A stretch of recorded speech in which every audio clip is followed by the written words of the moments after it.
Hey folks, it's Cody Stoffer with Playmaker's Corner, here to tell you about Code Red Coaching. Competing in athletics means you've lifted the weights, you've watched film, and you've got the passion. Problem is, that's what everyone else in the state has done. Perfect your game by honing in on your mental performance with Code Red Coaching. Whether you are a team or an individual, Code Red Coaching has the tools to create mentally solid habits and set up you or your team for success. Find Code Red Coaching at coderedcoaching.com or call 720-979-1914 to learn more today. That's coderedcoaching.com or 720-979-1914 today. Now back to the show. Hey, what is going on, everybody? This is Phoenix Barons with Playmaker's Corner, here to give the 1A Week 9 recap. We're almost getting towards the end of the season. A lot of big matchups that have a lot of playoff implications on the line in this one.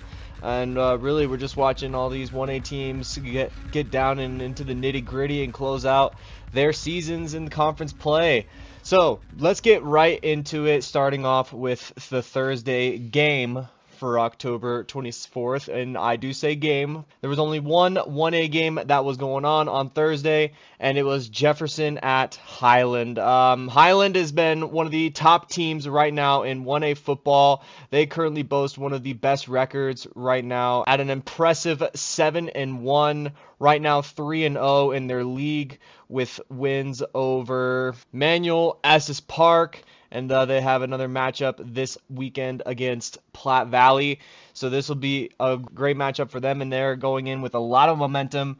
No stats have been uploaded as of this recording, Monday, October 28th. Just getting right into it. It was a blowout, just an absolute domination. Highland made these guys look ridiculous, making the trip all the way to Alt. We had our very own Gideon Agner down there to watch the game for himself, and it was just not even a game. Highland practically did whatever they wanted with Jefferson. It was a blowout. They even tried a fake punt that was intercepted by Highland and returned in for a touchdown.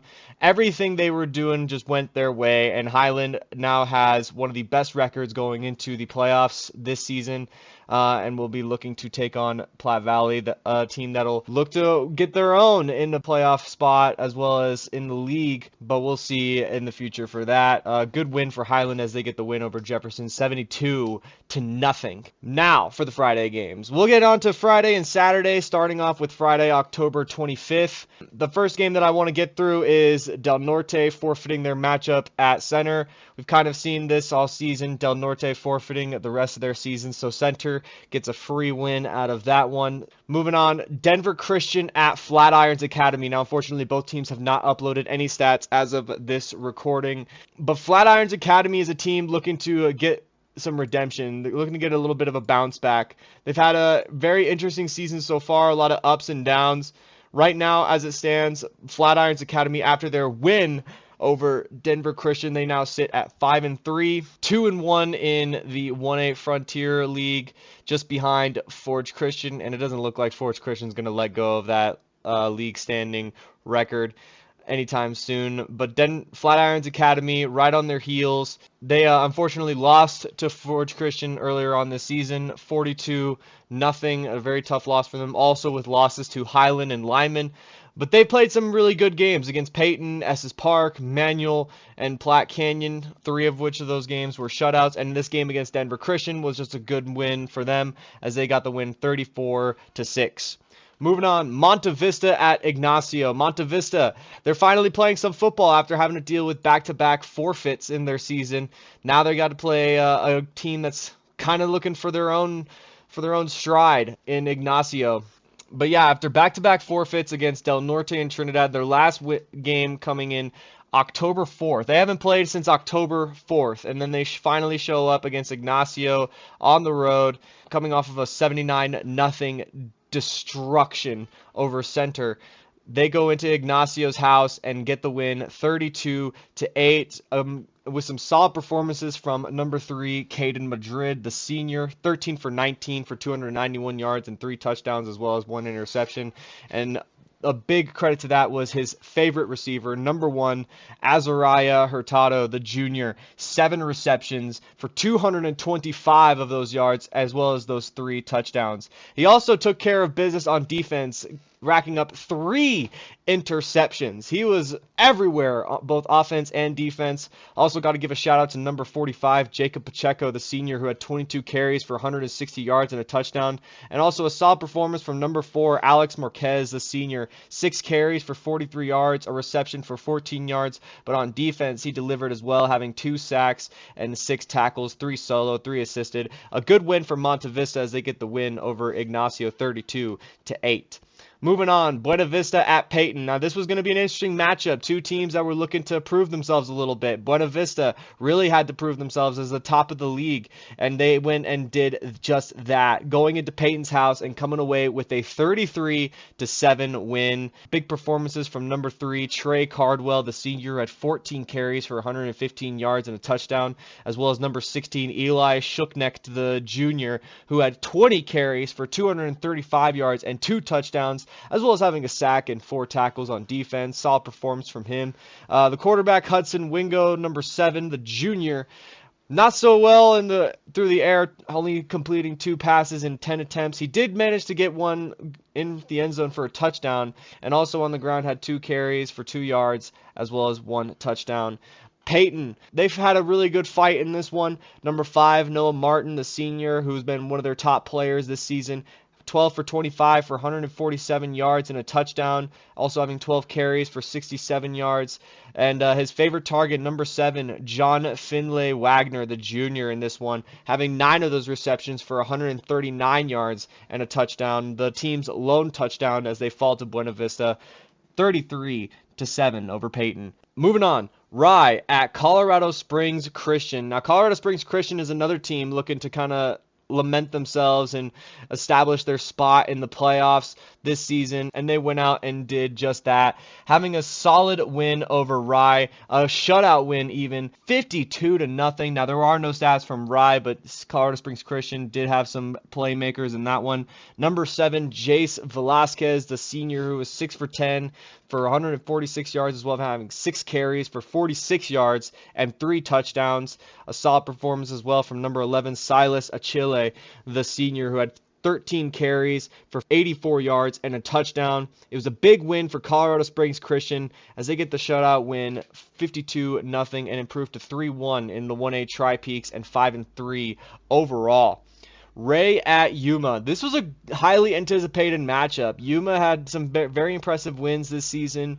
They have a really, really good team, but Ray is kind of the top dog in 1A right now. They're pretty much the team to beat, and they are still the team to beat as they went to Yuma's house and completely dominated that matchup, coming away with a shutout win of their own, 44-0. A big performance from number 3, Samuel Meisner, the senior, 18 carries for 175 yards and 5 touchdowns. That's crazy. Absolutely ridiculous performance from him. A solid performance from their leader, number 1, Casey Midcap, the senior, 4 for 7 for 70 yards, but on the ground it was where he delivered the most, having 10 carries for 108 yards and a touchdown.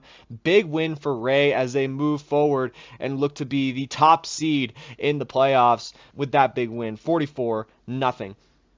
Roaring Fork at Cedar Edge. This was a big blowout performance for Cedar Edge. A great win from them as they hosted Roaring Fork and took care of business, 48-14.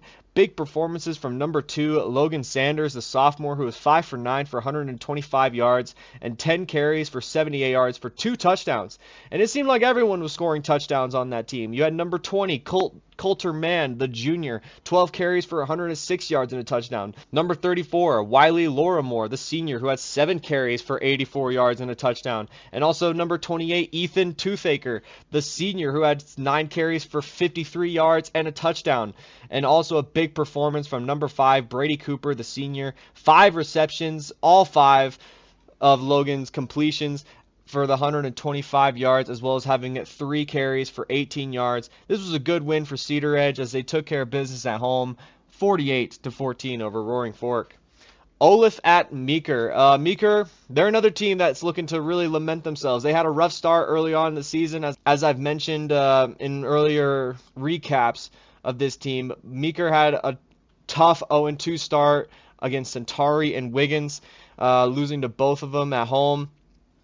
But since then, they've been on a 6-game winning streak and have completely taken over the league competition thus far. And it was no different as they hosted Olith and got the win 40-6. Good performances from number 11, Cade Mills, the sophomore, who had his lone completion for 13 yards and a touchdown, as well as 10 carries for 95 yards and 2 touchdowns. Also got to give a shout out to Saeed Rodriguez, the sophomore, who had 2 carries for 45 yards and a touchdown, as well as an interception on defense. A good win for Meeker as they took care of business in league.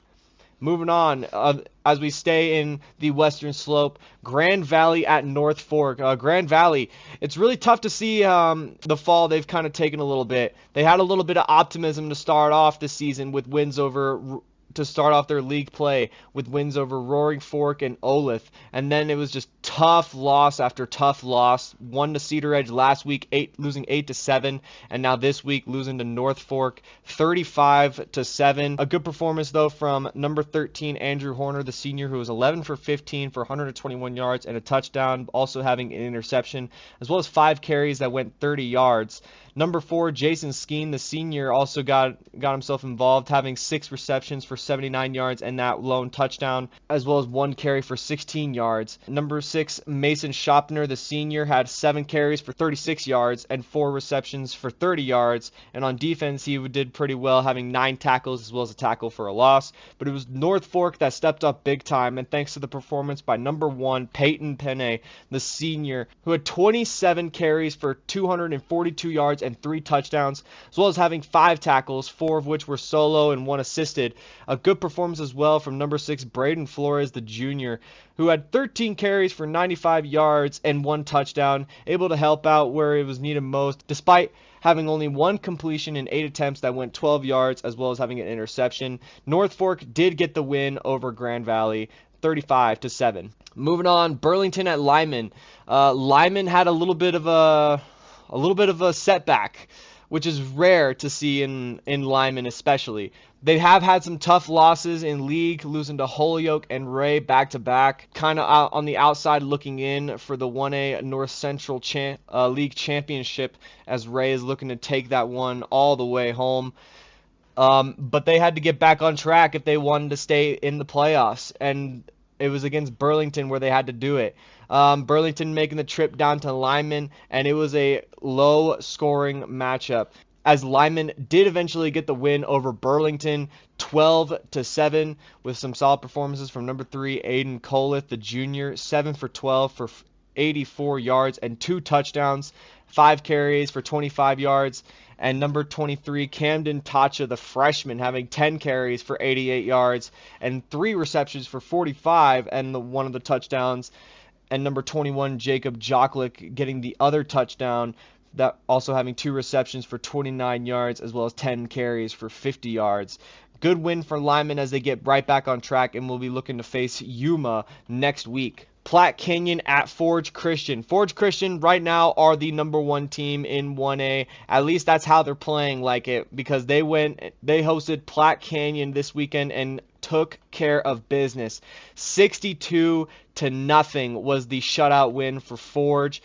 And there's just so many players to call out because it seemed like everybody was scoring a touchdown. First of all, you got to look at number 15, Sullivan Strange, the senior, 3 for 4 for 112 yards and 2 touchdowns, as well as having his 1 carry for 11.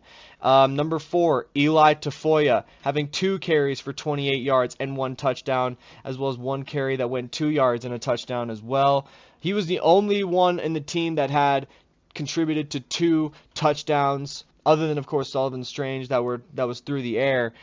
You look at number 21, Brendan Hardy, the senior, who had 2 receptions for 58 yards and a touchdown. Number 1, Trayson I, the junior, who also had 1 reception for 45 yards and a touchdown. Also having a sack on defense, which is impressive. But let's get into the crazier touchdowns. Number 17, Joey Shelton, the senior, having a 90-yard kickoff return touchdown, as well as having 2 sacks and 5 tackles, 2 of which were for a loss on defense. He was a big contributor to the scoreboard and on defense. Can't forget number 11, Dante Visual, the senior, 2 for 2 for 47 yards and a touchdown through the air whenever he whenever they call his number, as well as having 1 carry for 4 yards and a 20-yard pick 6 on defense.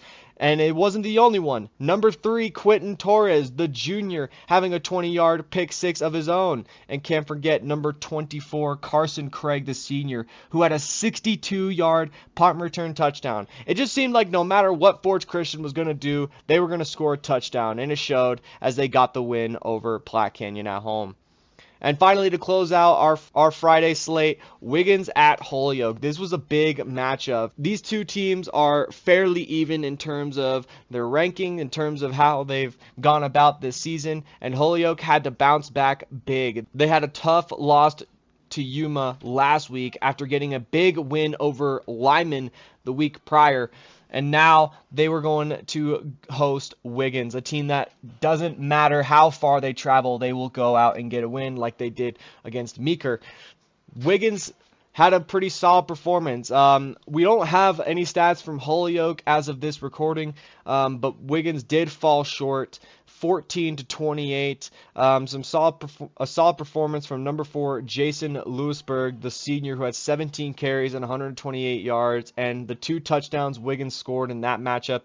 But they fall short to Holyoke, as they both now sit at 500 records, at .500 records, going into next week. And finally, the Saturday games. Saturday, October 26th, we saw a few games going on as Estes Park made the trip down to Manual. And Manual, they're a team that has kind of been on the outside looking in when it comes down to the playoff landscape. But they wanted to prove that they are a good team, and they did just that at home, having a dominating win over an Estes Park team that hasn't really looked so great this season.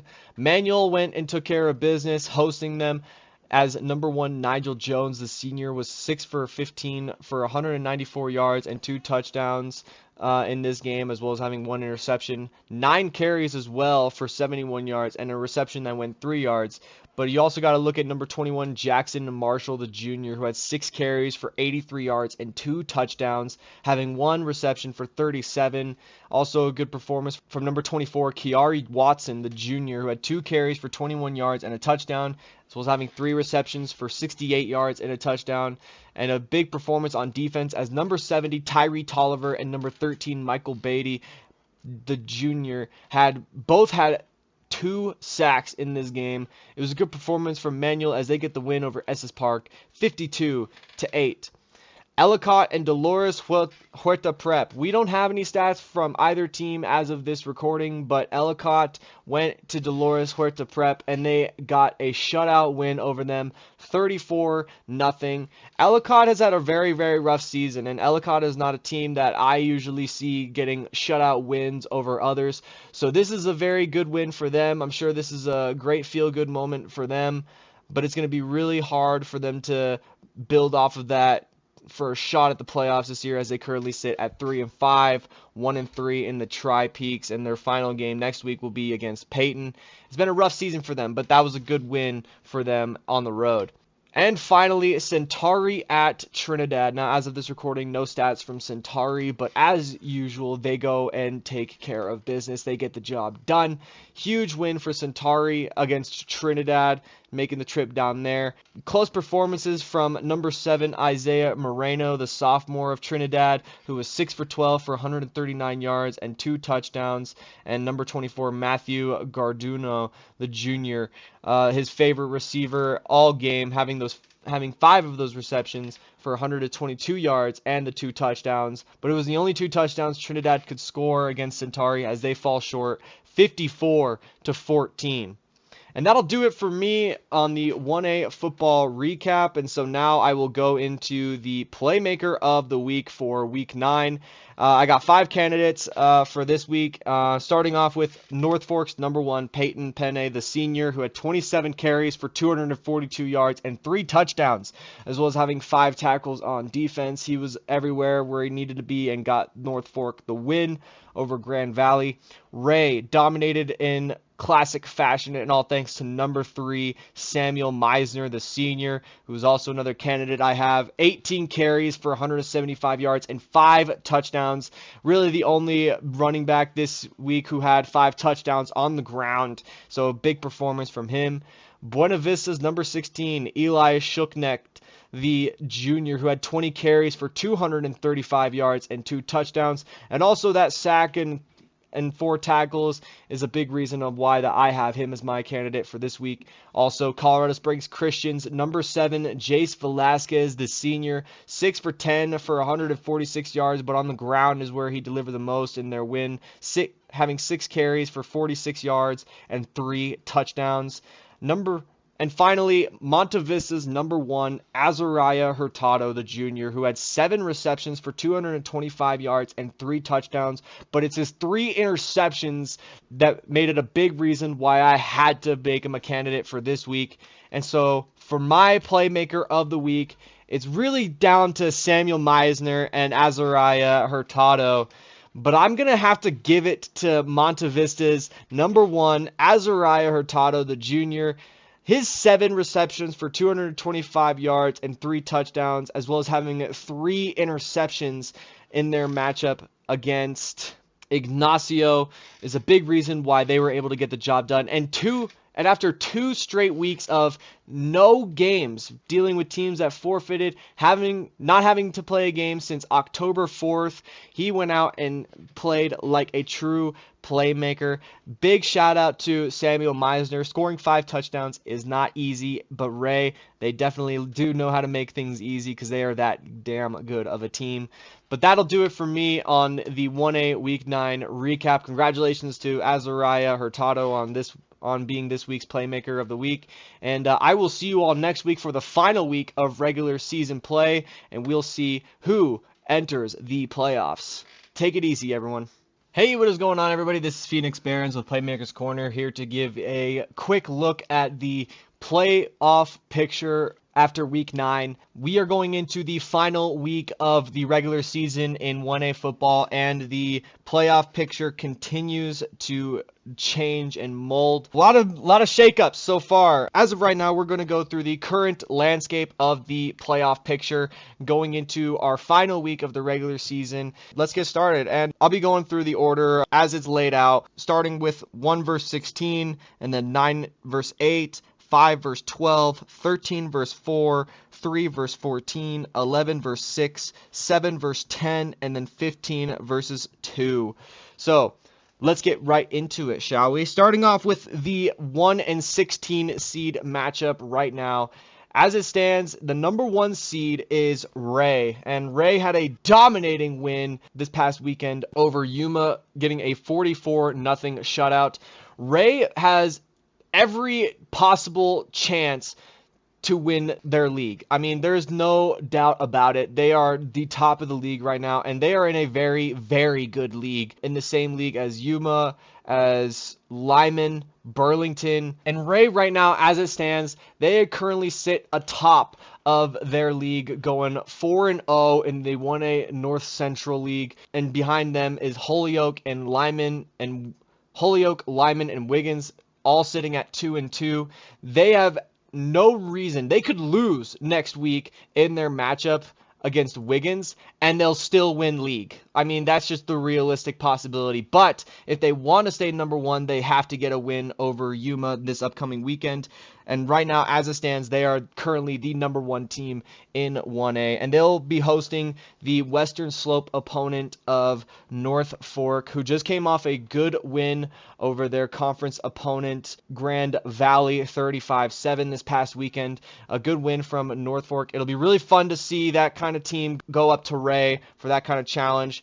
That's a long drive, though. Ray is kind of, in that far northeastern corner of the state. And North Fork, they're kind of a little bit on the opposite side of the state, with that whole western slope thing, right? So it'll be a really interesting matchup for them. But right now, after their win over Grand Valley, North Fork is currently in the playoff picture at that number 16 spot. And the winner of this matchup would have to face the winner of the 9 and 8 matchup. And right now, as it stands, the 9 seed currently is Flatirons Academy. They had a really good win over Denver Christian this past weekend, and they've honestly had a pretty good season thus far. Flatirons Academy is not a bad team by any means, and having to go down to Meeker will be something that they're going to have to do. And Meeker still with that top seed ranking, I mean, they're kind of on top of their league as well in the Western Slope. There will be no real competitor other than possibly Grand Valley, the team that they face next weekend. But Grand Valley has taken some tough losses in their league, so it'll be really interesting to see how the landscape would change if Grand Valley were to upset Meeker. But let's take a look at this. The 1A Western Slope League standings. As of now, Meeker sits at the top at 4-0 in league with their 6-2 overall, and behind them is North Fork at 3-1 with a 5-3 overall. Now, head-to-head, Meeker and North Fork, they faced off a while back on the 18th, and it was a complete obliteration by Meeker. They were able to go into North Fork's house and take care of business.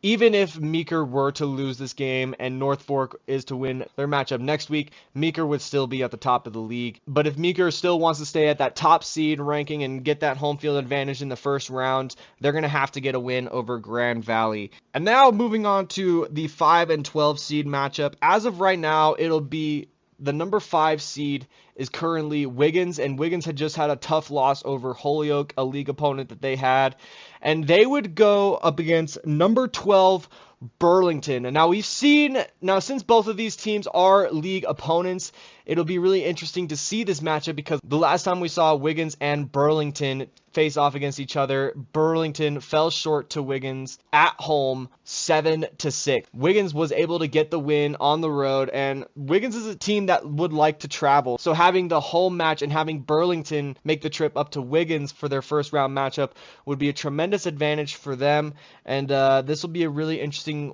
matchup for Wiggins. However, Wiggins will have to beat Ray this upcoming weekend to protect their standing. If they were to fall to Ray, that would dramatically decrease their standing in the league, putting them at roughly 4th place out of 6. And Burlington, their next matchup will be against Holyoke, and Holyoke is going to be a really, really tough team for them to face. So right now, Burlington is teetering on the edge of a playoff appearance. But if both teams were to win this next weekend, you can bet that we will see them in the playoffs coming up. And they would have to face the winner of the 13 and 4 seed matchup. And right now, as it stands, the number 13 seed is currently Yuma. Yuma's had an up and down season for them. They currently sit last in league right now, but their 4-4 record speaks for itself. This is still a really, really competitive league. We've gone through almost this entire league, and most of these teams will be in the playoffs if they win, but we know some of them are going to fall. Some of them are going to fall. Some of them are going to rise. But right now, as it stands, Yuma has the 13 seed, and they would have to face number 4 Centauri. And Centauri has been a dominant team this season. They are not a team to sleep on by any means. There are 4 teams right now that I believe can realistically win state this year, and that's Ray, Forge Christian, Centauri, and Lyman. All 4 of those teams, in my opinion, have a realistic shot at winning state championship this year, and with good reason. Centauri currently stands undefeated. They are at the top of the 1A South Central League along with Monta Vista.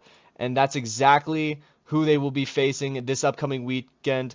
It's going to be a big matchup for Monta Vista and Centauri this upcoming weekend. Both teams looking to protect their records. Monta Vista, though, they're 6-2 this season compared to Centauri, who stand at 8-0. But both are 4-0 in the South Central League. So it's going to be a really good matchup to see with a lot of playoff implications on the line between both sides. Now we're going into the second half of the bracket and starting off with the 3 and 14 seed matchup. This is a really good one if this were to happen. The number 3 seed would be Lyman. They're coming off of some tough losses this season, back-to-back losses to Holyoke and then Ray in league, and they are finally getting back on track with their win over Burlington, and they will be facing Yuma this upcoming weekend to truly protect their standings, and right now they stand at number 3. This is, like I said, this is a team that can realistically win state championship. They've done it every single year for the last few years, and if they haven't, they're at least in that game, the championship game. They've been a dominant team in 1A football. It's really hard for me to not see Lyman in the state championship game, but the number 14 seed Monte Vista, like we were saying in the last bracket, Monte Vista and Centauri currently stand at 4-0 in their league right now. So whoever wins that matchup will realistically be the top seed of the South Central League. And with their matchup, it'll be really interesting to see Lyman from the North Central take on Monte Vista of the South Central.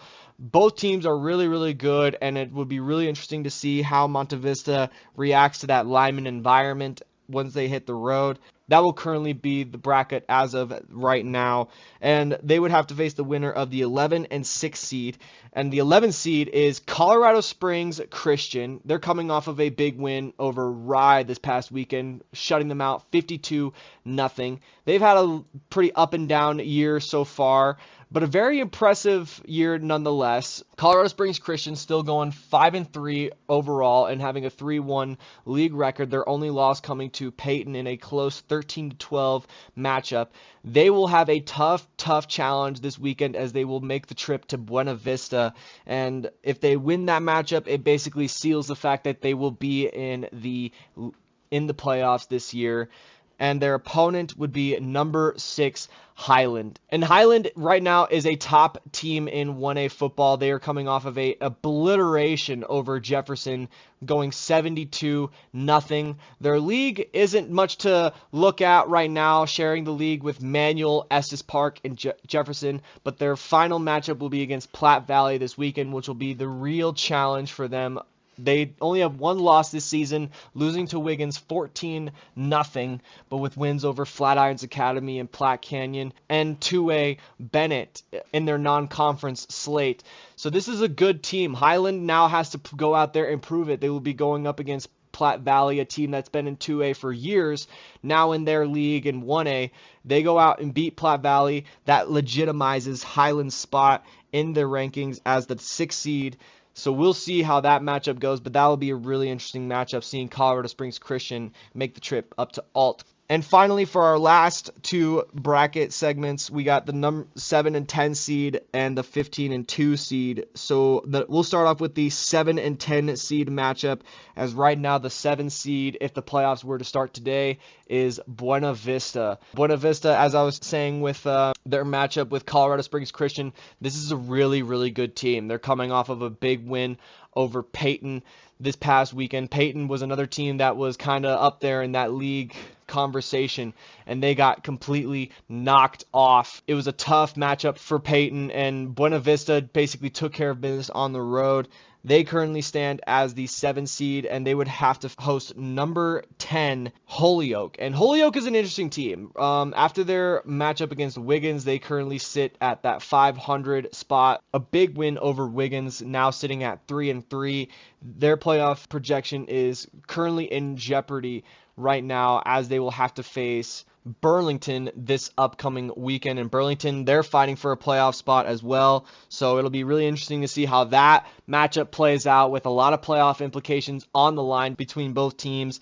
But Holyoke right now, they're still locked in for a playoff spot, and they would have to face the winner of the 15 and 2 seed. And we're going to our final 2 spots.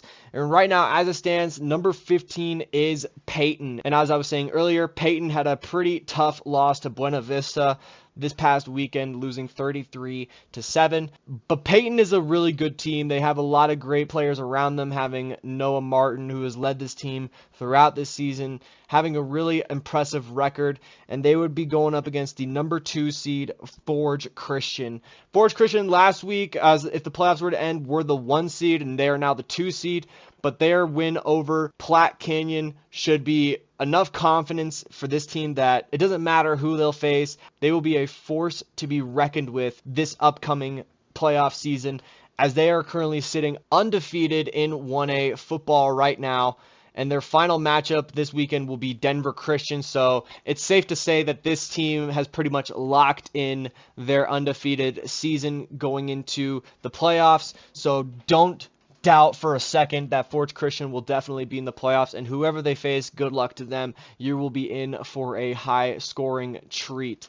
But that'll do it for me and the playoff picture for 1A football. We'll see what the 1A playoffs will look like after next week when the regular season finally ends, and I cannot wait to see what the bracket will look like and the matchups we will see. 1A football is going to be very, very special this year, and I cannot wait to see who will win it all. I will see you all next week. Thank you so much for listening. Hello, friends, and welcome back to the Playmaker's Corner podcast.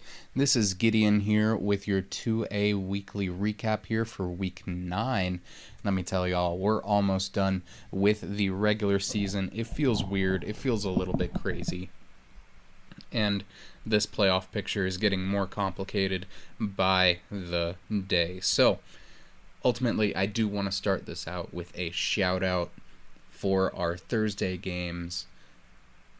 Mitchell has won a game. Mitchell has won a game, and it was a 45-point blowout over Lincoln. Congratulations to the Marauders. This season is not, well, for naught. And that really starts us off here for our recap.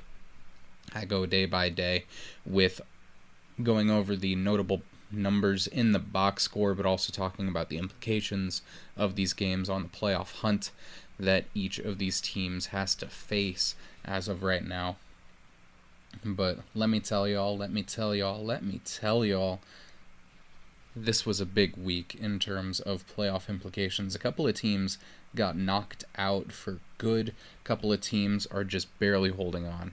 And we're going to go over all of them, starting here again on Tuesday. We have, well, Lincoln losing to Mitchell 0-45.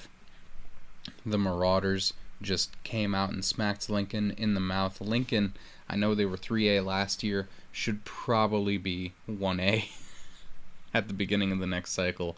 This team is not very good, and I think this is a rebuild stage for them. But good job to Mitchell. They also need to rebuild, but getting a win on the books is better than none. Next up, we have the Academy with a 63-18 win over Arvada. The Wildcats currently in that 16 seed spot in the playoffs, second in their league currently to Sterling and Weld Central. I believe that the Academy does only have one game left this season, and that's going to be against Brush next week. Again, only one league loss, and that's to Sterling. Only 3 on the season, and that's to teams that are all top 10 in their classification. They also have the tiebreaker over number 3, Weld Central, but this is going to be an interesting last week for this league. I think the Academy has a good shot, though, of making the postseason, with the 17 seed Kent Denver, the 18 seed Res Christian, and the 19 seed University all losing this past week. But looking at it, the Academy, Mr. Chatterton, 7 for 11 passing for 77 yards, 1 touchdown, no picks. Jace Farmer, 3 for 6 passing for 40 yards and a touchdown. Jacob Arsberger with 238 rushing yards and 3 scores. Jace Farmer, again, with 57 rushing yards and 1 touchdown. Chatterton had 6 carries for 2 touchdowns and 20 yards. And then Aiden Smith was the leader in receiving with 57 yards and 1 score.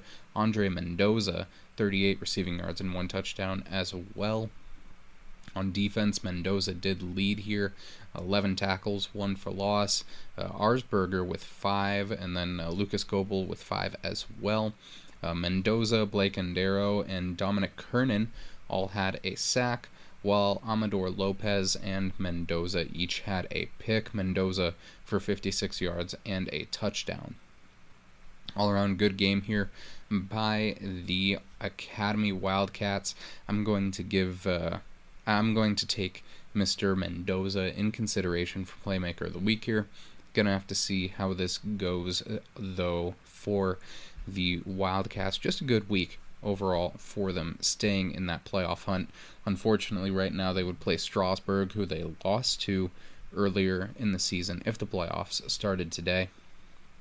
Yeah, they lost to Strasbourg 34-7, but we all know how that could go second time around. Next up, we have Berthoud versus University. The Spartans coming out on top, 17-7 over the Bulldogs. For University, Brevin Doss, their leading receiver, is still injured. So Max Davis was passing 8 for 14 for 91 yards, 1 touchdown to 2 picks. Michael Kelly was the leading rusher with 40 yards on 11 carries. Gage Schminke was the receiving leader with 30 yards in 1 catch. Xavier Flores, 5 tackles, 1 for loss in this game, while Flores, Carson Rash, and Schminke all had a sack. Mr. Davey Anderson had a pick in this game, while Aiden Ariano had a fumble recovery.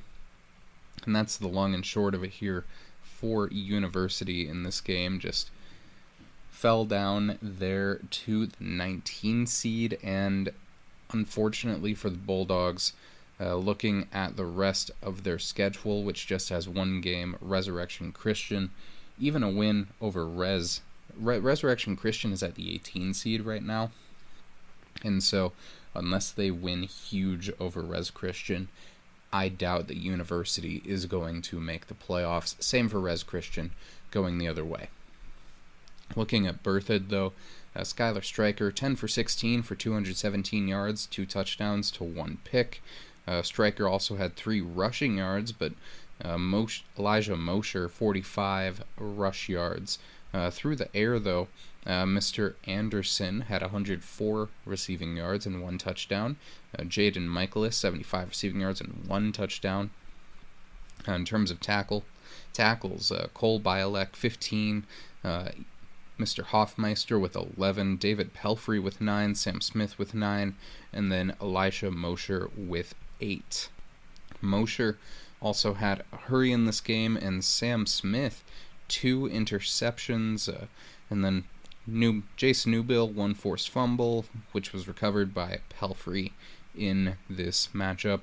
Very good game here by Berthoud to retain their spot here at number 8, which means that so looking at Berthoud, next week they are playing Eton. Eton is currently sitting at the 10 seed. If Berthoud wins, then Eton would probably fall a little bit to that 12-13 spot, but Berthoud will stay a home team. If Eton wins, Eton will probably rise into that 8 spot. Berthoud would be traveling for the first round of playoffs, which would be interesting if they end up playing Woodland Park. We'll see how that goes. Very interesting playoff implications next week for Berthoud and for Eton. Next up, we have Denver West versus Alameda. The Denver West Cowboys would win this one 58-0 over the Pirates. No stats here for Alameda yet, but for Denver West, Marcelo Ortiz, 3 for 12 passing for 31 yards and 2 touchdowns, which is a terrible ratio there. Freddie Lucero, 205 rushing yards and 3 touchdowns. King Stansel, 70 rush yards and 2. Robert Whitkey, also 2 carries for 50 yards. Whitkey also had 2 of those receiving touchdowns in 2 catches. In terms of defense, Aries Ung, 8 tackles, 4 of which were for loss. King Stansel with 6. Nathan Garcia with 6 as well in this matchup. And then Robert Whitkey also had 3 tackles in this game. In terms of sacks, Jose Valencia with 1, Ernest Fields with 2 picks, Whitkey with 170 yards on that 1 pick for Whitkey, though. And then Whitkey also had a conversion over the course of this game, 20 total points here, but just a good game here from Denver West. Currently the 12 seed. I do not see I do not see Denver West falling out of the playoffs. That one loss to the Classical Academy is not enough to throw them out entirely. But this schedule is atrocious. And only beating Englewood by 6 does not help. As of right now, they would be playing Elizabeth, who is the 5 seed at Elizabeth. I see Elizabeth winning that game more often than not, but I do give a slight upset alert to that matchup if that is how it remains. Right now, the only remaining game for this squad is Devlin, who is sitting at 29th in the standings right now, so it'll be interesting to see how that goes for Denver West moving forward. After that, we have Florence versus La Junta. I'm just going to give a disclaimer. Florence is at 30 in the standings, and La Junta is at 23. Neither of these teams are making the playoffs or winning a league. We don't have any stats for this one yet. La Junta would win this one 36-14 over the Huskies. Alamosa would beat Salida 26-7 here. Now, Alamosa, they are at that 15 spot, which is going to be very, very interesting. All around, though, Salida is at 25, so this isn't going to be a real RPI boost for the Mean Moose. And looking at the stats from Alamosa in this game, we don't have stats yet from Salida. Dyson Woodward, 100 pass yards, 146 rushing yards, and 3 touchdowns on the ground. Zane Zook with 18 carries for 113 yards and 1 touchdown on the ground. Ryan Higuerda with 31 receiving yards, 2 for 4 for Higuerda on PATs there. And all around, that's most of this game here from Alamosa. They are currently sitting at the 15 seed, which, makes me feel a little bit nervous. Here's the thing, though. Next week, they play Pagosa Springs. Pagosa is 2 spots above them at the 13 seed. We'll talk more about them later. Actually, no, we'll just talk about them now. I personally do not see Pagosa losing to Alamosa. And I certainly don't see Alamosa beating Pagosa. Those are 2 different things. It can happen, but Pagosa, something really bad would have to happen, and Alamosa, they would have to get a good streak of luck or a dirty streak to happen, So, I can see Alamosa staying in, but I can also potentially see a team like Kent Denver winning their last game against Elizabeth. Potentially. I don't think that'll happen, but I can see it. Or Res Christian blowing out University and snagging that 16 seed. Alamosa loses by 20 against Pagosa and falls out. I think that Alamosa loses that. We just have to see by how much to see if they will make the playoffs. Next up, we have Moffat County being defeated by Delta 57-0. Moffat County is firmly out of the playoffs at this point. They are at the 31 seed. And then Delta is currently at the 9 seed. Now, the Panthers, they do only have 1 game left against Cole Ridge. No stats for this game, by the way.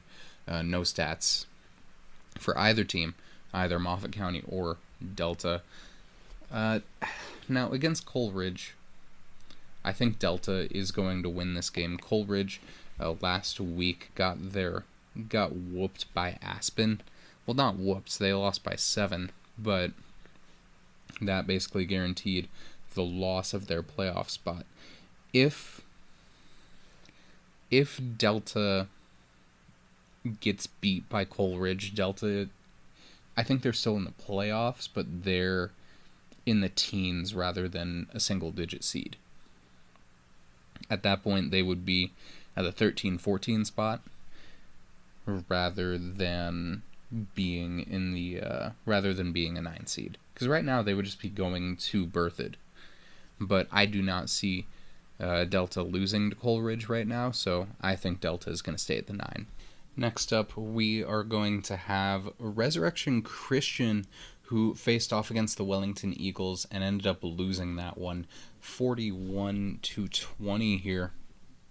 For Res Christian, Jackson Zonka, 5 for 12 passing for 85 yards, 1 touchdown, 1 pick. Rushing-wise, Zonka had 49 yards. Britton Walston, 76 yards and 2 touchdowns. Hunter Hansen, 73 yards in this one. The receiving leader with 1 catch and 1 touchdown was Wanje Peterson. Excuse me if I got that wrong. On defense, the leader was Ethan Carter with 11 tackles, Tobin Prebish with 9, Bo Gindel with 8, and then Peterson with 6 there. In terms of kickoffs, Vince Fuller with 192 yards on that. Fuller also 2 for 3 on PATs here. But Res Christian would come up short to the Eagles, who would win by 21. Tanner Gray for 2 for 6 passing for 45 yards, 1 pick though. Kyle Kistner, 14 carries for 124 yards and 2 touchdowns. Gray, 12 carries for 88 yards and 4 touchdowns. And then Cash Altsvager with 85 rush yards as well. In terms of tackles, Seamus Pike with 18, Tyler Schaefer and Matt Brown each with 9, Canyon Breed and Trey Trujillo each with 6. Trujillo also caught a pick in this game, while Pike and Brown each forced a fumble, which were recovered by Joe Noble and Tyler Schaefer. All around though, Seth Long 5 for 6 on PATs. Just a good game here by Wellington to beat Resurrection Christian. Now, looking at the playoff implications of this game, Wellington has risen to the 6th seed, which means that as of right now, they would be playing against Sterling in that first round, which would be a very interesting matchup at home, by the way. But Wellington has to play Valley first. I'm not saying that Valley winning is out of the question entirely. I'm just saying that it is highly improbable, and that might actually even hurt Wellington's RPI. In terms of Res Christian, though, the Cougars, they ended up falling down to the 18 seed, with the only game they have left being against University, minus Brevin Doss. Now, the wins that University got while Doss was healthy are proving to be a huge boon to the rest of this league, who are winning like crazy now. I see Res Christian honestly probably winning this one by 20. Which, if Alamosa doesn't win, and Kent Denver doesn't win, the Academy does win. Yeah, so if the Academy wins and Alamosa and Kent Denver lose, I see Res Christian jumping up to the 16 seed and taking that playoff spot. Honestly. Because Aspen, next up Aspen is going to have to play Basalt. That's not going to go well, most likely. If Aspen wins, they jump up into that spot. But long story short, I think Res Christian wins that, and I think they take that 16 seed. Most likely. Now, I may be wrong, but that's what I see here. Next up, in this week, we have Fort Lupton against Sterling. Sterling would win this one 53-13. We have no stats for Sterling yet, but for Fort Lupton, Julian Arreguin with 13 for 25 for 203 yards, 2 touchdowns to 1 pick. Gage Hofferber with 15 carries for 63 yards rushing. And Gonzalez as well with Josiah Gonzalez, 4 receptions for 82 yards and 1 touchdown. Dante Lennox with 3 catches for 52 yards and a score. In terms of defense, Mr. Bushman for 7 tackles, Harold McLean with 5, and then a forced fumble here by both Lennox and Josiah Gonzalez, along with a recovery by Gonzalez, are the long and short of this game.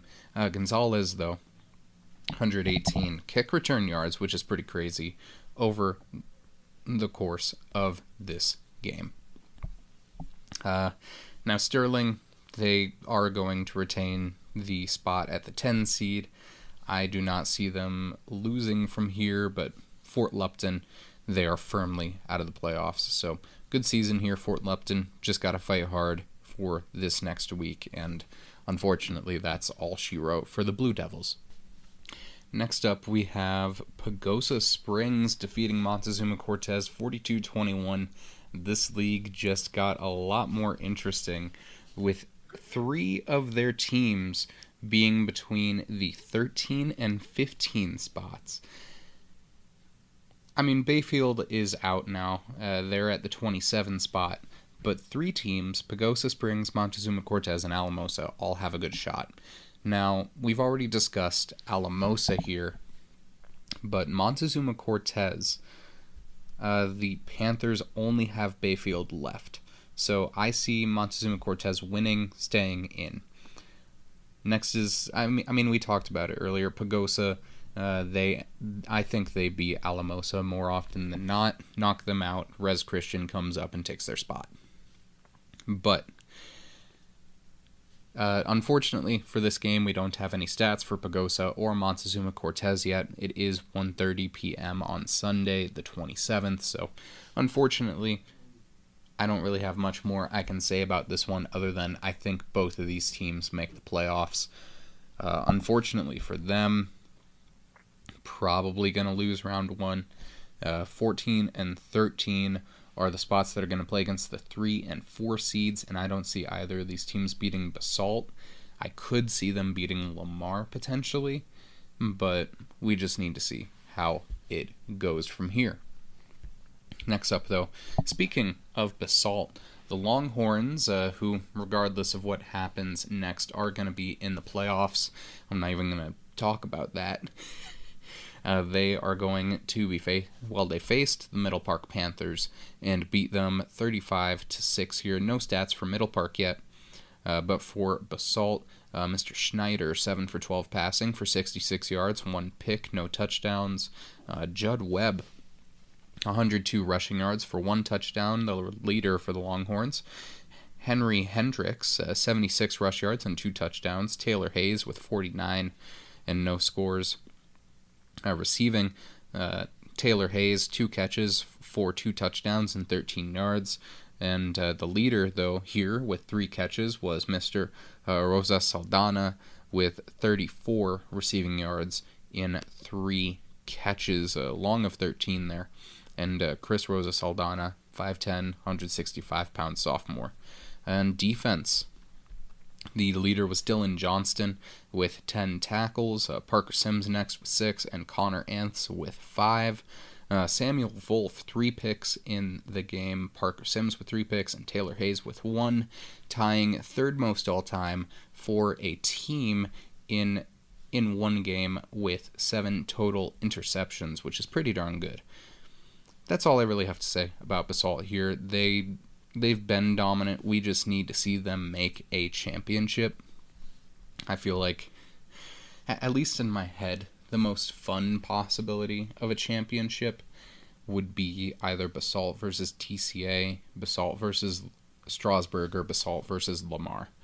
I feel like Basalt should be in there. They've got too many good players, and I do not want to see them lose in the second round again. Next up, though, we have Lamar versus Banning Lewis. Lamar would win this one 54-14. Looking at Banning Lewis, Sam Early, 8 for 18 for 147 yards, 1 touchdown, 1 pick.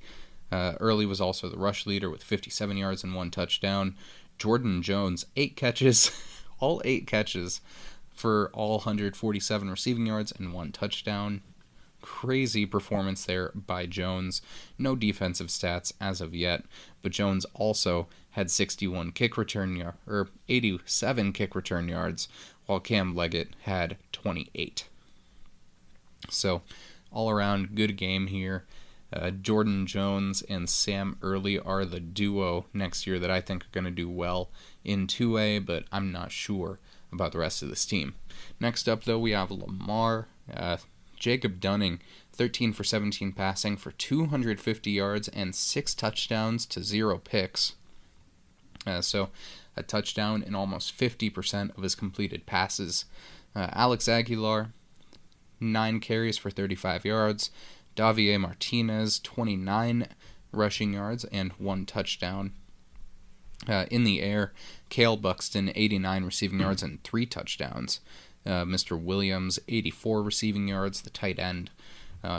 On defense, Kaysen Poller and Braxton Shelton, along with Adriel Gonzalez, all had 11 tackles. Diego Estrada had 9. Maverick Medina had 6. And then and Andrew Chires and Maverick Medina each had a sack. Axton Morales had a pick in this one, and Buxton forced a fumble. All around, just a good game here by Lamar. 6 for 7 on PATs for Alex Aguilar. And Lamar, they're currently sitting in the 4 seed. I feel good about that team. They're a bit ahead of schedule with a lot of young players. I honestly think they probably lose in the Final 4, but right now they're going to make a deep playoff run and get a banner hung up in that gym. Next, we have Aspen defeating Coal Ridge 21-14. Aspen playing the spoiler here. Coal Ridge was in that playoff picture heading into Friday night. Now the Titans are all the way down at the 21 seed, while Aspen is in the conversation, but I'm not sure that they make it there because they have a game against Basalt next week, and Basalt is the 2 seed right now. They're the 3 seed, but still, we need to see Aspen beat Basalt before they make the playoffs. Looking at it, Aspen led 14-0 heading into the second quarter, but Coal Ridge tied it up at 14 heading into the fourth, but Aspen would score in that fourth quarter to win this 21-14. Well, Coal Ridge hasn't entered any offensive stats, but defensively, Grayson Eisenhart, 21 tackles with 2 for loss. Kai Osterly with 10, Tayson Collard with 8 and 1 for loss, and then Evan Duca and Diego Gomez each with a pick in this game, while Gomez also recovered and forced a fumble. Now, here's the thing about Coal Ridge and Grayson Eisenhart individually. Eisenhart, one more game on this current trajectory, and he will end up in the top 15 in career tackles in Colorado. He's currently sitting at about 406, but the only problem is that the next game for Coal Ridge is Delta. If Coal Ridge wants any chance of being in the playoffs, they need to beat Delta, and I'm just not sure that happens. However, Eisenhart only needs about 10 more tackles to be top 10, or not top 10, top 15 all time. So we are going to see how he does with that. Best of luck, Grayson, in that endeavor. Next up, though, for Aspen in terms of their stats, Calvin Delaney, 5 for 13 passing for 127 yards, 1 interception to no tutties. Dylan Micah, 29 carries for 146 yards and 2 touchdowns. And then Landon Thurber had the other touchdown with 10 yards.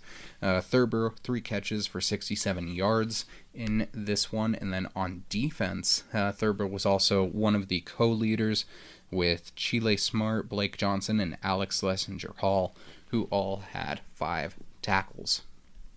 Schlesinger Hall also had 3 sacks, along with Asher Smith, who had 1. And then also Chile Smart and Calvin Delaney had 1 pick, while Joshua Ford had 2. Over the course of this game, Thurber also had 114 kick return yards. And just really, really good game here by Aspen to defeat Coal Ridge and just knock them out of that playoff conversation for now. Next up, we have Elizabeth beating Englewood 38-0. Now, the thing about Elizabeth is that next week they're going to be playing Kent Denver, and Kent Denver has had a really odd season, up and down. Kent Denver is sitting at that 17 seed right now, and they need to win that to secure their playoff spot, not leave it up to another team. They need to control their own destiny. But Elizabeth has a good chance to win it. Tim Walters and Drake Brinkworth are the perfect counter for Griffin Geis and Trip Skews. And honestly, I think the surrounding pieces for Elizabeth are probably better. We don't have stats for the Elizabeth Englewood game yet. Englewood, they're not making the playoffs. They're at 24 right now. That's not happening. But for the Pirates, Dylan Knoll, 6 for 12 passing, 36 yards. Dion Robinson with 114 rushing yards. Knoll somehow got negative 27 rush yards, which is kind of crazy. And then on defense, Logan Mail, 10 total tackles, 1 solo, 9 assists.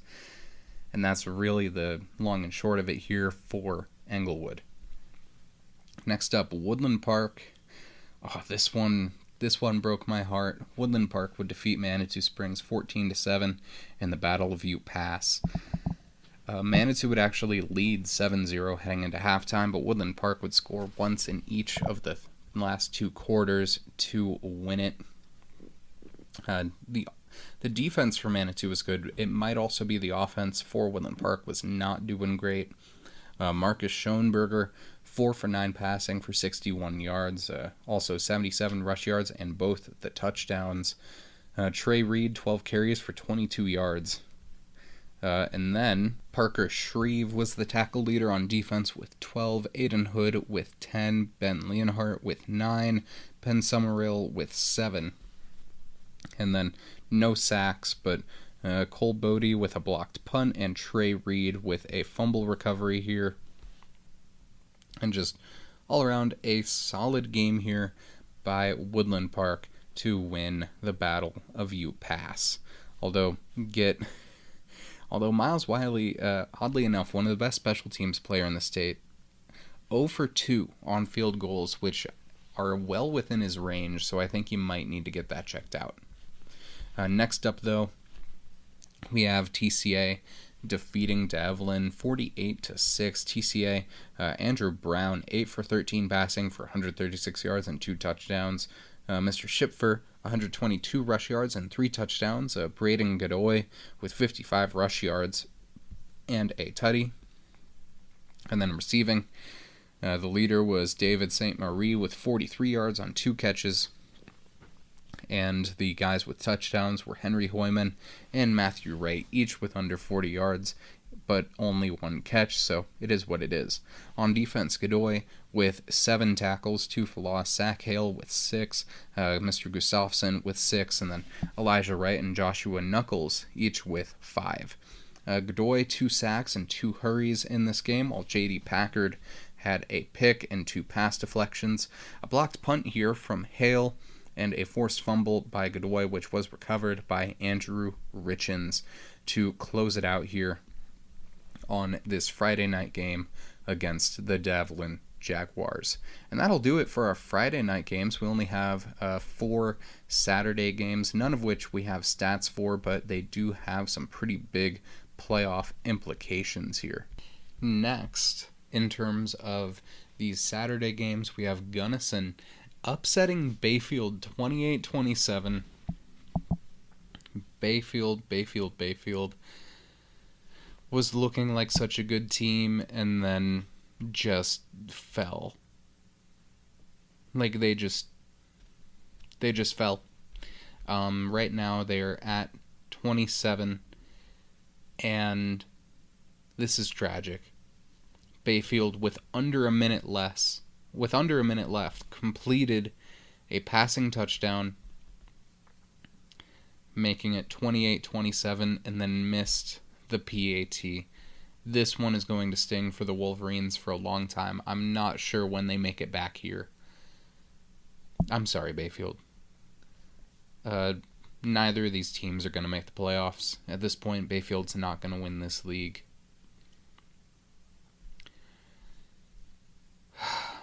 But next, a result that had me a bit almost as surprised was Strasburg defeating Kent Denver 45-7. Kent Denver would actually be leading 7-2 at the end of the first quarter, but Strasburg would put up 43 unanswered points through the rest of this game to win it. Just absolute slaughter here by Strasburg. No stats yet, but Strasburg is definitely winning this league. No, Elizabeth's winning this league. But Strasburg currently sitting at the 1 seed, making the playoffs. Kent Denver, they need to beat Elizabeth, and I'm just not sure that they do. Next up, Weld Central beating Brush 14-0. Brush falling even further outside the playoffs. Weld Central, they need to beat Sterling next week to make the playoffs, but as of right now, I just don't see it. I just don't. No stats for either of these teams yet. And then finally, we have Eaton versus Valley. We discussed Eaton's playoff implications for next week against Berthoud, but the Reds in this game against Valley would win 35-0. Valley is likely going to finish the season with only the 1 win, definitely out of the playoffs. And that'll do it for our games for the 2A classification here this week. It was just a long week in 2A, and next week we've got a few going on. Next week is going to be the last week of regular season ball, with a few games that have big playoff implications, a few that are going to be relatively low stakes, but all around, I do hope that everyone out there gives their full heart into this last week and just does what they can. But I hope that all of you listening have a good day. Stay safe. If you are thirsty, drink up. Stay hydrated. If you're driving, keep your eyes on the road. And I will see you all soon out there, hopefully watching some Colorado football. Peace. All right, Coach V here, and I got your Week 9 3A recap. A lot of games to talk about, as I believe this is our third to last week, as they go one more week after everyone else as far as regular season games go. And so let's go ahead and hop into it. We have some pretty important ones here, though, regardless, starting with Palisade versus Steamboat Springs. Steamboat really needed to win this one, but Palisade wins pretty convincingly, 50-7 in this game. They had a total of 379 rushing yards and 7 touchdowns between a number of players. Easton Embry, their lead rusher, with 100 yards and 2 touchdowns, followed by Carter Hayward, the sophomore, 84 for 1. You also have Cade Carter, Cameron Kuhn, and Dylan Larson, as well as Caleb Johnson, all scoring touchdowns in that route. Then you have Stanley Lake. They beat Hinckley as expected, 55-0. Thompson Valley takes care of business against Fort Morgan, 35-0. For Thompson Valley, they started Finley Lucas, the freshman, who went 10 of 18 for 110 yards and 2 passing touchdowns. Also had 33 rushing yards there. Tim Slover had 119 rushing yards and 2 rushing touchdowns in that game as they take care of Fort Morgan. Then we have Green Mountain versus Evergreen. This was a big game because I think both teams really needed this one as far as playoff seeding goes. I don't know if this would have dropped either, but Green Mountain wins big, 36-0 here. Simon Lunsford, the senior for Green Mountain, 11 of 20 for 246 passing yards, 2 touchdowns. You also have Drew Contreras with 6 carries for 116 rushing yards on the ground. As far as receiving goes, their lead receiver was Dax Gomez, 3 receptions for 106 yards there. And then no defensive stats for Green Mountain. By the way, recording this as of October 27th, that's Sunday. For Evergreen, they had some struggles here. Josh Bittner, 5 of 8 for 64 rushing yards. He only had 10 rushing yards, but Jace Jody had 7 for 20, so just not a lot going for them. They also lost 2 fumbles on offense there. On defense, their lead tackler here was Cademan Haddad, the linebacker, the senior linebacker, who had 12, but obviously not enough to beat Green Mountain. Then the last game from this Thursday night was Canyon City versus Pueblo East. Pueblo East winning big 39-6 in this one. Dolph Lewis, fresh off a Playmaker of the Week performance, 10-15, 128 yards, and 2 passing touchdowns. He also ran for 67 rushing yards and a touchdown. He also had Justice Freeman, who had 14 carries for 146 yards and 2 rushing touchdowns. Isaiah Trujillo on the end of 2 of those receiving touchdowns, by the way. He had 2 and 5 receptions for 100 in that big-time win for Pueblo East. So there you go there. But let's go ahead and go to Friday. We had some good games here. Some big matchups with playoff implications, starting with Severance versus Roosevelt.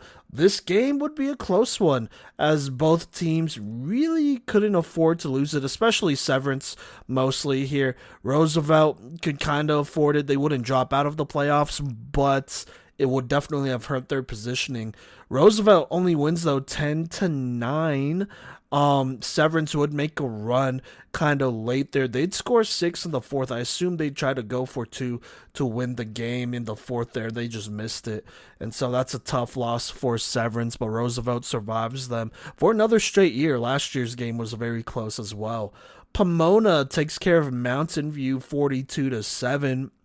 This was just never really that close of a game. It was 21-0 at half, so there you go there. Pueblo Central bounces back with a win over Pueblo County, 51-0. That's a devastating win for County, who really needed this game to be semi-close for them to make the playoffs, but just a tough go for them.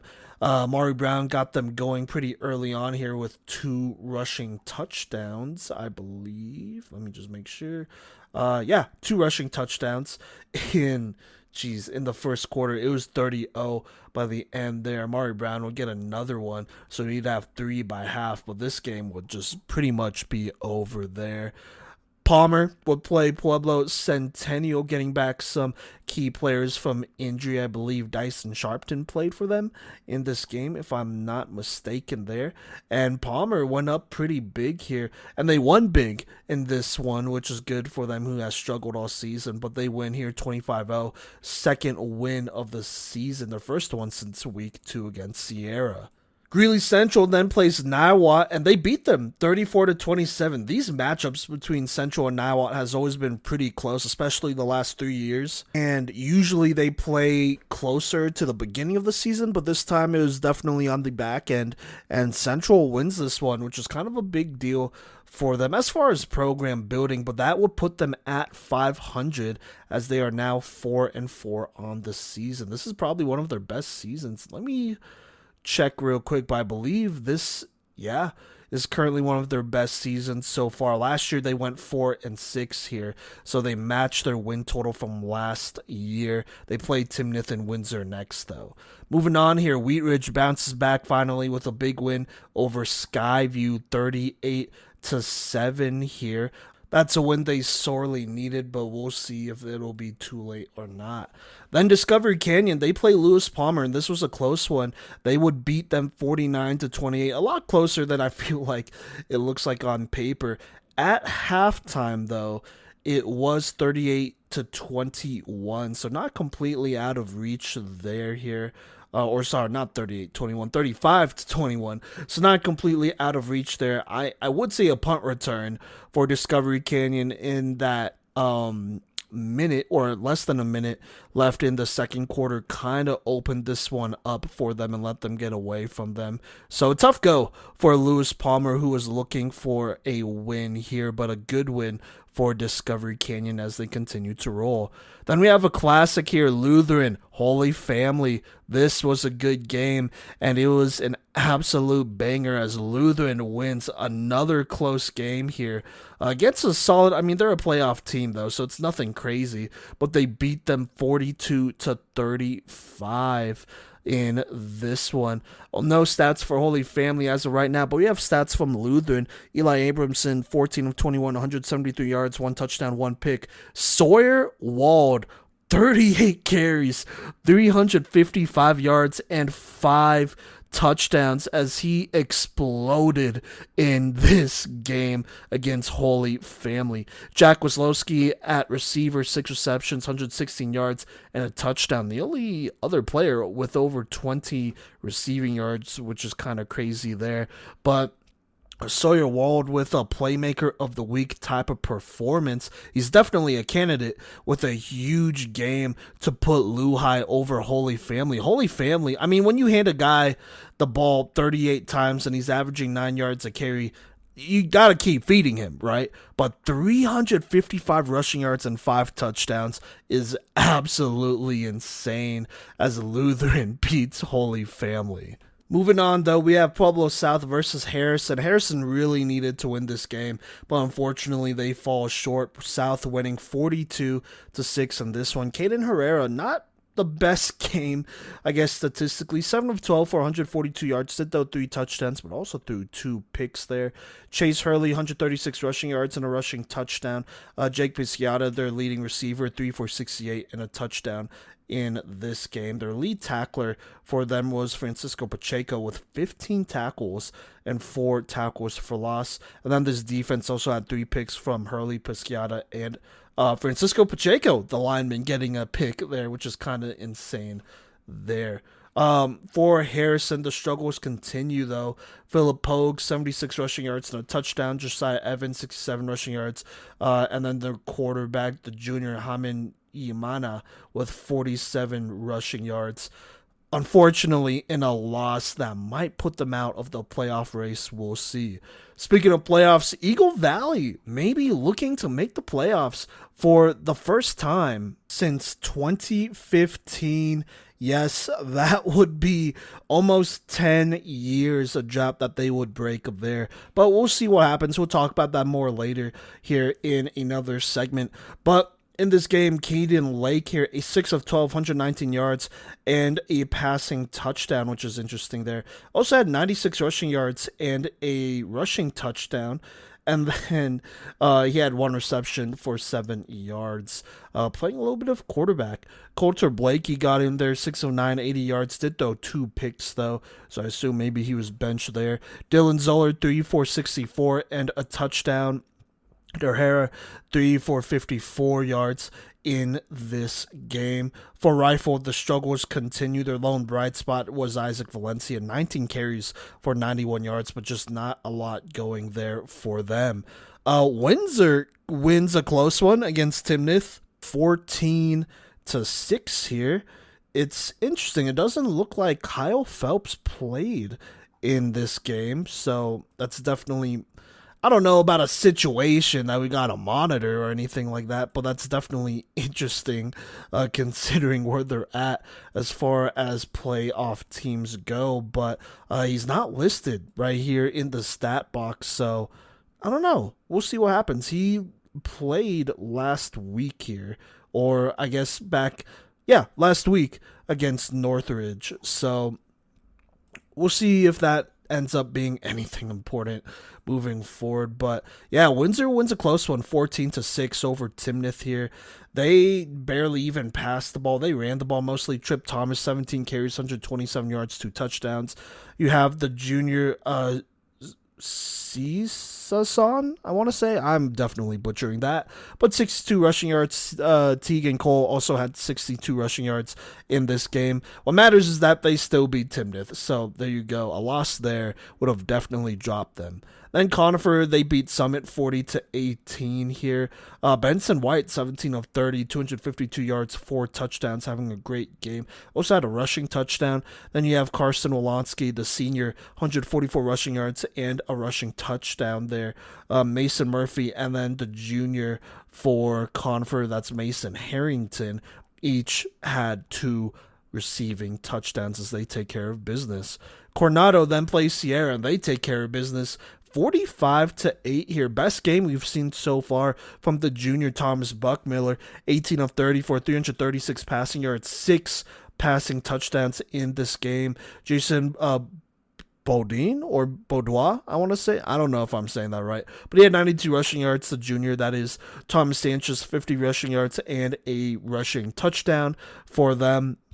And then receiving-wise, their core went crazy. Zen Groves, 8 receptions, 177 yards, and the hat trick, 3 touchdowns. Lyric Smith, 5 for 100 receiving yards and 2 touchdowns. Hank Kelly, 2 for 38 and a touchdown in that game. For Sierra, they continue to struggle here. Jerome Barnes, their only bright spot, really, 76 rushing yards and a rushing touchdown in this game. But just another tough loss for them. Moving on to Saturday, October 26th, Kennedy was supposed to play Littleton, but Littleton, I think, is going to forfeit the rest of their season, so there you go. Meade plays Northridge, and they take care of them pretty easily, 42-0 here. Christian Heiner, 10 of 13, 177 passing yards, 3 passing touchdowns for that squad. Ethan Elmore, 83 rushing yards. Noah Chapela, 69 rushing yards. Edison Burke had a rushing touchdown. Heiner had a rushing touchdown as well, by the way. And then Credo Chevelle, their big defensive lineman, had a rushing touchdown, which is interesting there. So there you go. Defensively, they played well. 4 sacks total from Josh Gonsalves, Carter Woods, Caleb Fallon, Trace Flanagan, and then J.D. Hamilton III and Charles Baker each had a pick. For Northridge, they continue to struggle along here. Sage Olson, the senior, with 68 rushing yards, but that is pretty much the only bright spot there. But there you go. That is your 3A Week 9 recap. All right, now let's go ahead and talk about the playoffs just a little bit here. As of today, October 27th, it is 12:15 p.m. RPI and Max Preps has both updated earlier this morning. So here's what we have as of right now. The 16 teams to make the playoffs. At number 1 is Thompson Valley. At number 2 is Meade. 3 is Pomona, 4 Pueblo Central, 5 Lutheran, 6 Palisade, 7 Green Mountain, 8 Roosevelt, 9 Windsor, 10 Pueblo East, 11 Discovery Canyon, 12 Pueblo South now, 13 Mountain View, 14 Glenwood Springs, 5 Conifer, and 16 is Holy Family. Now all the teams that are just outside, at 17 we have Severance, at 18 we have Eagle Valley, 19 Evergreen, 20 Pueblo County, 21 Steamboat Springs, 22 Lewis Palmer, then at 23 is Wheat Ridge. We do have Harrison at 24, but I think their chances are pretty much done at this point. So that is just tough there. But let's go ahead and look at some of the games here going into next week that are going to be important, starting with Palisade versus Eagle Valley here. This game's going to be absolutely huge for a number of reasons. This is basically for the league title, so whoever wins this game pretty much punches their ticket to the playoffs here. Palisade, by the way, is currently ranked at 6. So Eagle Valley, if they win this one, this will be huge for them and pretty much guarantees them a playoff spot here. Not only would they move up in RPI, but I believe they would also be the league champs. And like I said in my segment recapping 3A earlier on in the episode, Eagle Valley looking to make the playoffs for the first time in nearly a decade. So that game is absolutely massive. That'll be happening on Halloween, Thursday night, by the way. So there you go there. Moving on, Roosevelt will face off with Thompson Valley. Roosevelt sitting at 8, Thompson Valley sitting at number 1 there. Obviously, a loss for Thompson Valley will drop them. I don't think they'll be number 1 going into the playoffs if they lose this game. For Roosevelt, that should move them up potentially into the top 5, maybe, but we'll see about that. So there you go there.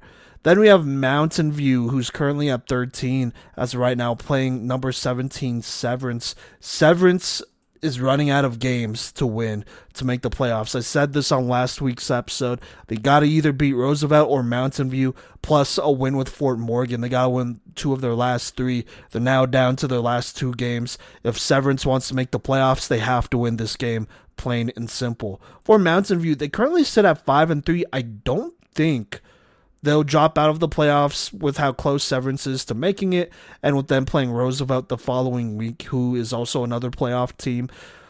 But they could see a fall here, which you obviously do not want if you are them. So there you go there.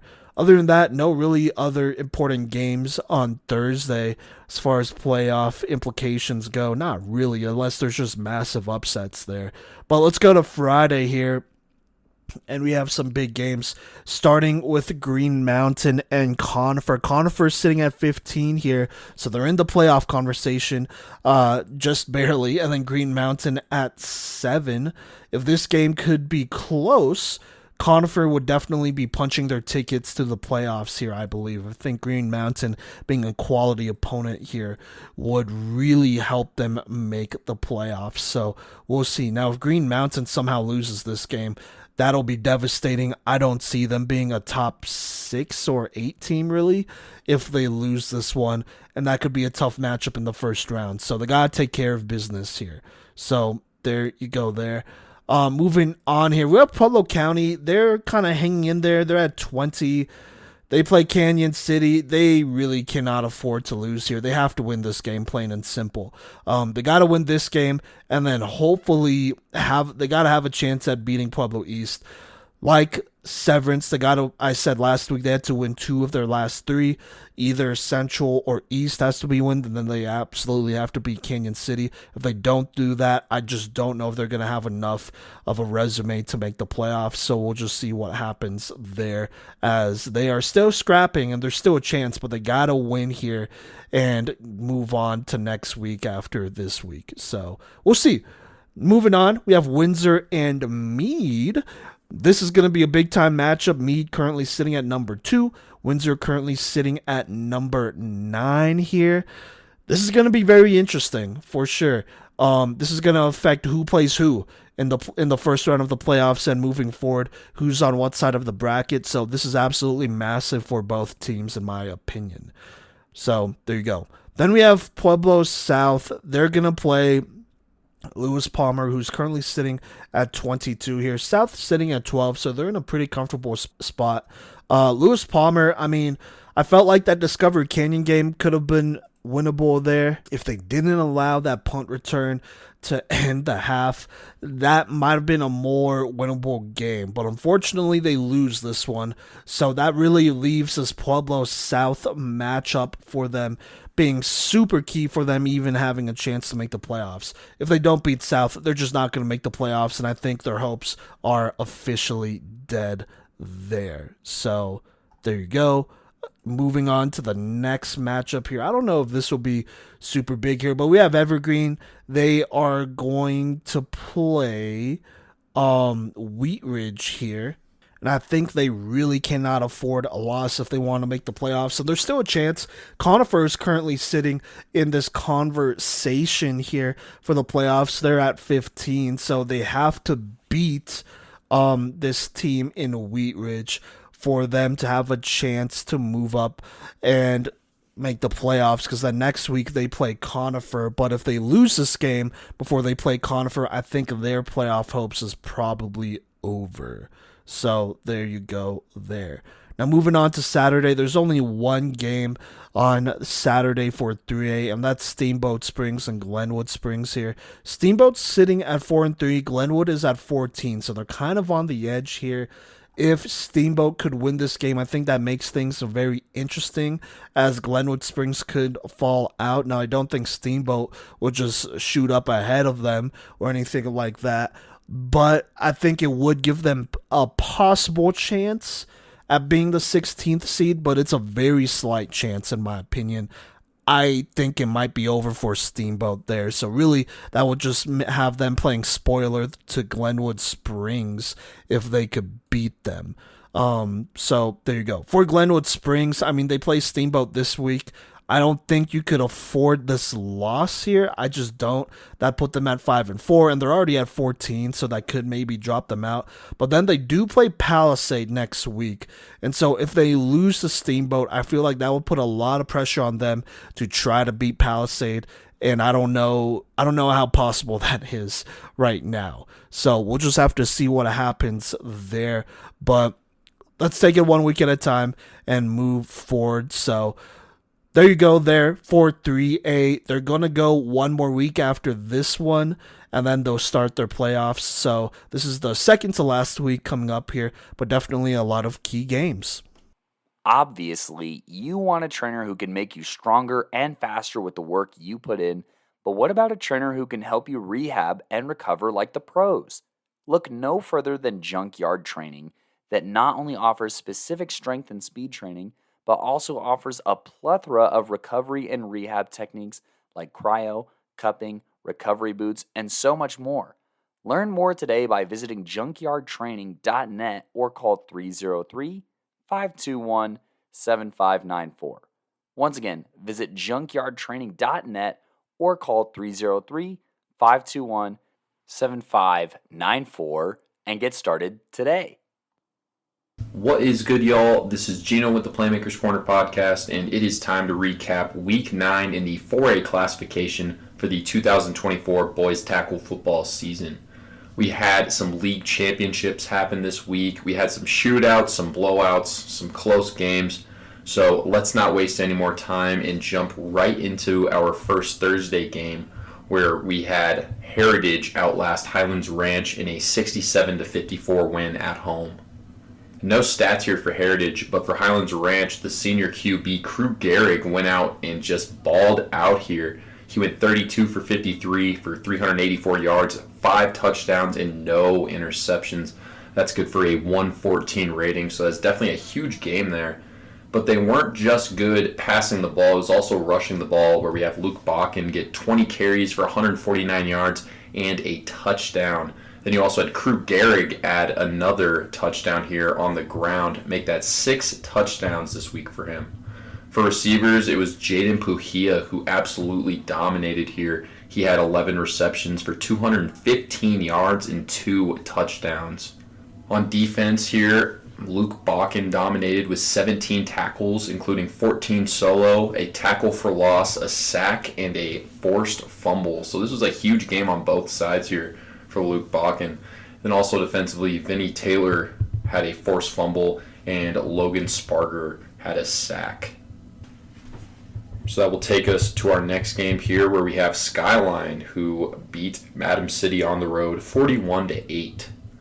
For Skyline, it was the QB Servando Morales who dominated here. He went 8 for 11 for 171 yards, 3 touchdowns and an interception, and he also added 102 yards on 7 carries on the ground. Also on the ground here, you had Brian Hudson with 2 touchdowns here. For receivers, Johnny McCray caught 2 interceptions, and then Brian Hudson had 69 yards and 2 receptions. On defense, Robert Knapp, the freshman, had 5 tackles and 2 tackles for loss. And then Braden Stock had 2 tackles and 2 tackles for loss. And Jackson Stanich, the sophomore, had a sack. Then you also had Johnny McCray and Miley Davis with an interception each.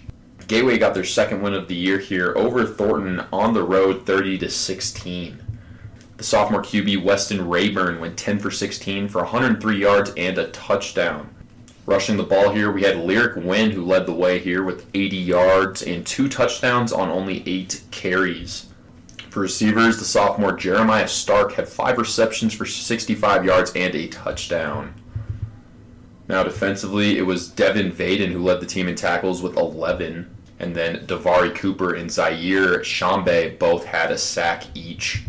But they weren't done there, though, as Adriel Krangar had an interception, as well as Forrest Clemens, who had 2 for himself here for Gateway in this big-time win.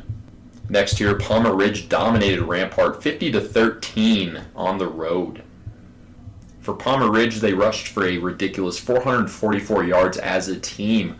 Most of those yards came from the QB Carson Campbell, who had a ridiculous stat line of 227 rush yards, 4 rushing TDs on only 9 carries. That is absolutely ridiculous stats there. But they weren't done there, as we had Javier Elvira with 200 yards and 3 touchdowns on 16 carries. So it was definitely those two offensively who led the way here for Palmer Ridge. Defensively here, Drew Japp had 5 tackles, 2 tackles for loss, and a sack. And then Brody Elliott had a sack and a forced fumble. And then Jackson Babe had an interception. For Rampart, Camden Bruns was really the main offensive production here with 119 yards and a touchdown on 24 carries.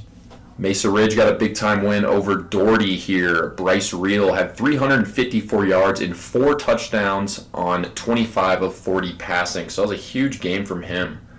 The running back Trevon Salas had 60 yards and a touchdown on 13 carries. And then for receivers, Kobe Dooley made his name known here as he had 3 touchdowns and 96 yards on 4 receptions. They weren't done there, though, as Xander Awanski was the leading receiver with 122 yards and 7 receptions plus a touchdown. For Doherty, the QB Leland Fresquez was the main offensive production here with 13 carries for 77 yards and 2 touchdowns. Moving on now, Loveland got a big-time win over Greeley West on the road, 44-14. It was the QB Ryder Easton who dominated here for Loveland on offense, but not throwing the ball. It was the ground game that got it done as he finished with 112 yards and 4 touchdowns on only 6 carries. Defensively here, Brady Peterson had 6 tackles, 3 tackles for loss, and a sack. Then you also had Cody Moore with 8 tackles and 4 tackles for loss. Huge game from him, as well as Tyler Chadwick with 6 tackles and 3 tackles for loss here. Thomas Jefferson got a very important win over George Washington, keeping their playoff hopes alive here. Luke Kuehler went 3 for 9 for 68 yards with 3 touchdowns and 2 interceptions. And then the running back Sean Lindengren had 7 carries for 92 yards and 2 touchdowns. For receivers, it was just Shane Curry here with 3 receptions for 71 yards and 3 touchdowns. On defense, Jalid Coleman had a huge game with 3 tackles for loss. Then you also had Sean Lindengren leading the team in tackles with 12. And then he also had 2 tackles for loss. And then Zane Barath had 8 tackles, 3 tackles for loss. Kai Rogers had 11 tackles and 3 tackles for loss. And it was Kai Rogers and Jalene Coleman with 2 sacks each, as well as Zane Bath also with 2 sacks. So this was a big game on defense here for Thomas Jefferson. You also had Amir Hopkins with an interception on top of that. So a big win here for Thomas Jefferson, and that rounds out our Thursday games. Let's go ahead and talk about some Friday games here, starting off with Ponderosa getting the 41-0 win over Bear Creek on the road. It was the ground game that got it done here for Ponderosa. Dialcapin Veazey had 11 carries for 112 yards and 2 touchdowns. He's keeping it rolling. And then Ethan Pekarik and Troy McWhorter both had 1 rushing touchdown each. For receivers, Max Mervin, the senior receiver, had a huge game with 105 yards, a touchdown on 4 receptions. Defensively here, Riker Thompson finished with 7 tackles and 2 tackles for loss. You also have Bryson Tidwell with 2 tackles for loss. And Ryan Tomgren and Wyatt Bueller both with a sack in this one. But they weren't done on defense here as Max Mervin, Cade Hayden, Ashton Smith, and Charlie Ryan all had 1 interception each. So that secondary as well as that front 7 getting it done here for Ponderosa. Montrose got a monstrous win here over Widefield, 63-7. They will most likely finish the year undefeated with a top 2 seed in 4A. Next year we had a very important game where Grand Junction traveled to Colorado Springs to take down Cheyenne Mountain 32-15, and that sets up a league championship game against Sand Creek next week.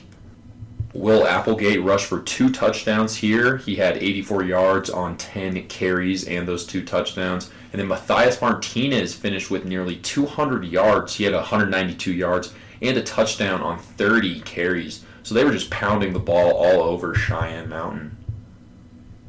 On defense, Will Applegate making his name known on the other side of the ball. He led the team in tackles with 8, and he also had a tackle for loss. That takes us to our next game here, where Northfield keeps it rolling with a dominant 57-6 win over Aurora Central. Sophomore QB Cash Lacey did it again here with 203 yards and 2 touchdowns on 6 of 8 passing, and that's good for a 156.3 rating. Then as a team, they rushed for 5 touchdowns, and 5 different players got a rushing touchdown. And it was Xavier Ward leading the way here with 52 yards and 5 carries, plus that touchdown on offense. For receivers, though, we had Joaquin Oliva lead the team here with 119 yards and a touchdown on 3 receptions. You also had J. Anthony Yancey with 79 yards and a touchdown on 2 receptions. And then finally you had Tate Hawk here with a 56-yard touchdown reception for Northfield. On defense, Lucas Lawson had a massive game. The freshman had 2 sacks here for Northfield. Then you had Elian Oliva with a sack as well. Next here, Durango shut out Liberty 42-0 on the road. QB Coley Feeney showed off some dual threat ability here, going 18 for 27 for 222 yards, 2 touchdowns and 2 picks. Then he also had 148 yards and 2 more touchdowns on only 8 carries on the ground. Then his brother Grady Feeney also had 78 yards and a touchdown on 13 carries. For receivers, Mason J. Miller led the team with 7 receptions for 74 yards and a touchdown. And you also had Will Zaradnik, sorry if I mispronounced that there, with 62 yards and a touchdown on 4 receptions. Defensively, Durango had 13 tackles for loss as a team. Wyatt Bartell, Braxton Waddle, and Gage Voiles all had 3 tackles for loss each. You also had Aiden Casillas with 2 tackles for loss, and Cole Pontine with a tackle for loss. You also had Dawson McKinnis with an interception here for Durango in this big-time win. Grand Junction Central keeps their playoff hopes alive with a 40-14 win over Longmont at home. We don't have any stats here for Grand Junction Central, unfortunately, but the QB Colby Holmes for Longmont followed up his monstrous performance from last week with a 20 for 37, 202-yard, 2 touchdown, 2 interception performance here for Longmont. For receivers, Joey Foote, the junior, dominated with 122 yards, 2 touchdowns on 10 receptions.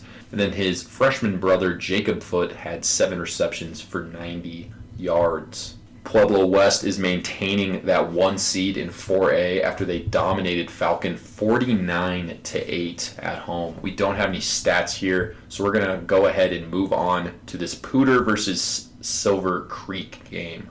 And Pooter got the win here, 15-12 over Silver Creek. We don't have any stats here for Pooter, and we only have defensive stats for Silver Creek. And it looks like Wyatt Asig, sorry if I mispronounced that, had 3 tackles and 2 tackles for loss. And Ryder Gaffner led the team here with 11 tackles and a tackle for loss. Takes us to our next game where Sand Creek gets the win over Centaurus 48-30 at home to help set up that league championship game against Grand Junction next week. It was Achilles Evans dominating here for Sand Creek in this win. He had 162 yards and 3 touchdowns on 22 carries. Right behind him was Ethan Mangrum with 151 yards on 19 carries. And then Mangrum also had 74 yards and a touchdown on 4 of 9 passing. For receivers, it was Elijah Brotherns with 74 yards and a touchdown on 4 receptions. And the sophomore Miles Reddix had a touchdown reception as well. Defensively, De'Aaron Mitchell led the team with 11 tackles and a half tackle for loss, as well as Achilles Evans with 5 tackles and a tackle for loss. You also had Elijah Brotherns with an interception and Miles Reddix with an interception as well, and De'Aaron Mitchell with a blocked field goal to go with his 11 tackles. For Centaurus, it was the senior running back Adisu McCormick dominating offensively here. He had 141 yards and 3 touchdowns on 21 carries. And then for receivers for Centaurus, Tyson Burton had 75 yards and a touchdown on 6 receptions. That takes us to our next one here where Vista Ridge got the 21-7 win over Air Academy, and that might have shut Air Academy's playoff hopes, but they might still have a chance here.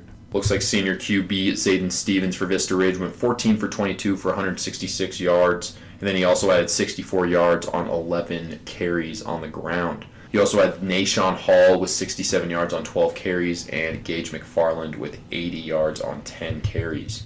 On defense, Wesley Coddington had a huge game here. He had 5 tackles, 2 sacks, and 4 tackles for loss. And then you also had Lennon Lewis with 2 sacks as well as J.B. Borland with 2 interceptions here for Vista Ridge in this close win. Closing off our Friday games here, we have Dakota Ridge getting the 47-21 win over Golden at home. Dakota Ridge rushed the ball all over Golden here. They had 7 rushing touchdowns as a team, Landon Carlsbeck had 3 rushing touchdowns. He had 119 yards and those 3 touchdowns on only 4 carries. You also had the QB Kellen Berenson go 15 for 20 for 169 yards. And then on the ground, he added 52 yards, 2 touchdowns on 7 carries.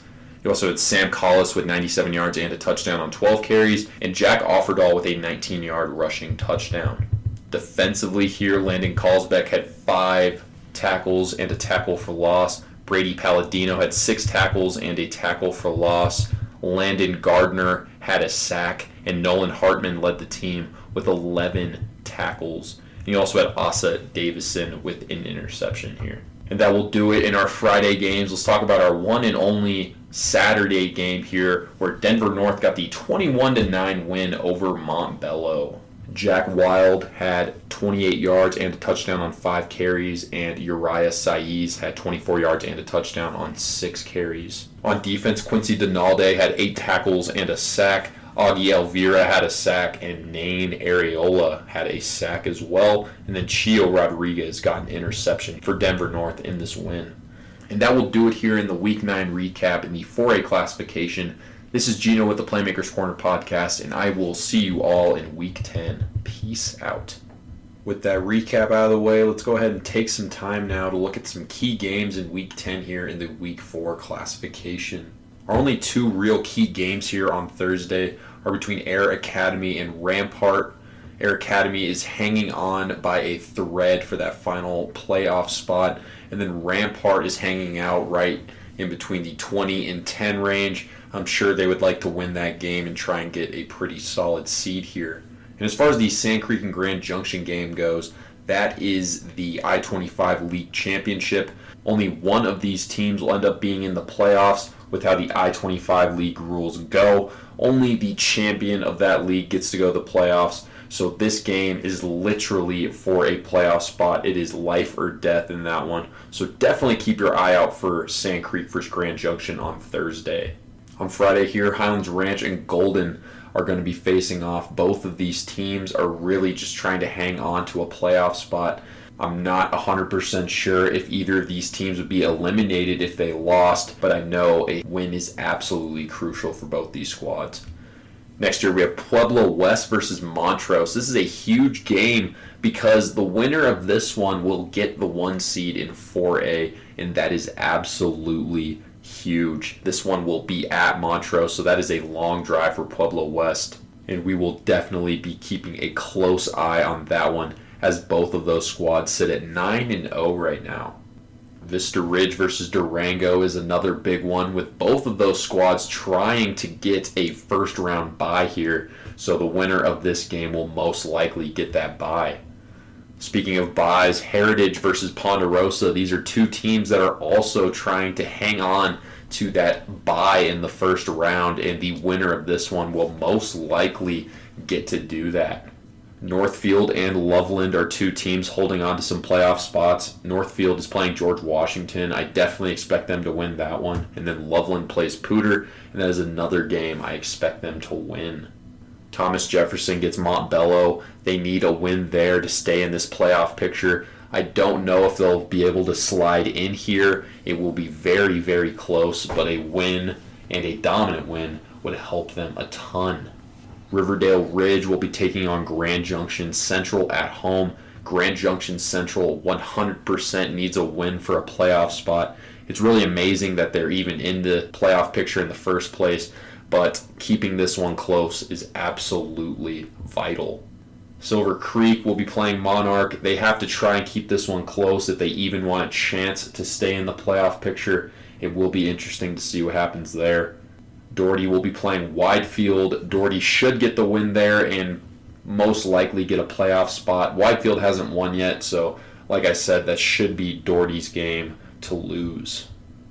And that will do it here in the Week 9 playoff picture. We only have 1 week left in the regular season, believe it or not, so definitely expect some fireworks here in the final week of the season. This is Gino with the Playmaker's Corner podcast checking out, and I want to thank you all for listening, and I will see you all next week. Peace out. Hello, y'all. It is one of your co-hosts for this episode, Cody Stoffer, and you already know that I got the 5A recap, so let's go ahead and jump into it with some Thursday action here. starting off with an Erie victory here, beating Legacy 38-17. That basically secures league for them. Now, while Tyler Anderson had a solid game for Legacy with 21 total touches, 154 yards, and 2 touchdowns through a combination of the air and ground, that was no match for this Erie defense, who in total had 8 tackles for loss, 4 sacks, 3 interceptions, and just a constant headache for the Lightning offense. And that doesn't even address the offensive side for Erie, where Braylon Tolliver had a 301-yard rushing game and a hat trick of touchdowns, averaging 18.8 yards per carry here. Meanwhile, Ronan Ward also ran for nearly 10 yards per carry and ran and tossed a score. Overall, this Erie offensive line was just steamrolling in this 38-17 W. Castleview took care of business against Thunder Ridge. For Thunder Ridge, senior Nick Sang had 13 receptions for 159 yards and a score in a last huzzah kind of feel. However, a balanced offense and a blend of hard-hitting defense won out as the SaberCats notched 15 hurries, 3 sacks, 2 forced fumbles, and fumble recoveries that were both returned for touchdowns by Sam Harry and Cody Mazzoni. Now, traveling up north and west a little bit here, we are talking about Chatfield and Arvada West that had a thriller here. Arvada West opened up with scoring with a fumble return for a touchdown shortly after a missed field goal around the 8 to 9 minute mark in the second quarter. The Cats would stay on the prowl, forcing a turnover on downs near the end of the second quarter and cash in on a passing touchdown to go up 14-0 before half on the heels of Jaden Nichols on the fumble, scoop, and score, and Noah Muir, I want to say, who had one of his team-high 8 receptions, resulting in that touchdown pass from Logan Duhacek. Chatfield would respond to their opening drive of the second half on a Cash Williams to Brock Narva touchdown pass here to cut this game to 1 score. However, A West would not wait long to respond with an Adrian Samala rushing touchdown from 3 yards out on the very next drive to go up 21-7. Chatfield's next drive would last until the beginning of the next quarter, but they would strike back with another receiving touchdown of Brock Narva that would cut this game to 21-14. Now, the entire fourth quarter would be left to play here, but it kind of feels like A West goes 3 and out according to the box score, but it's a constant battle throughout the entirety of the fourth quarter until Chatty finds themselves inside the 10-yard line with about 2 minutes to go. Now, under the 2-minute warning, they will hand it off to Hunter Balderston here, who punches it in for a 1-yard rushing touchdown. And with the opportunity to tie, Chatfield opts to go for a 2-point attempt here with the game on the line here. They're going to line up. They're going to hand it off again to Balderston, who gets in for the 2-point conversion here. And with under a minute to go, A West is down 22-21, and despite getting across midfield, they'd fall just short here with the final score being 22-21.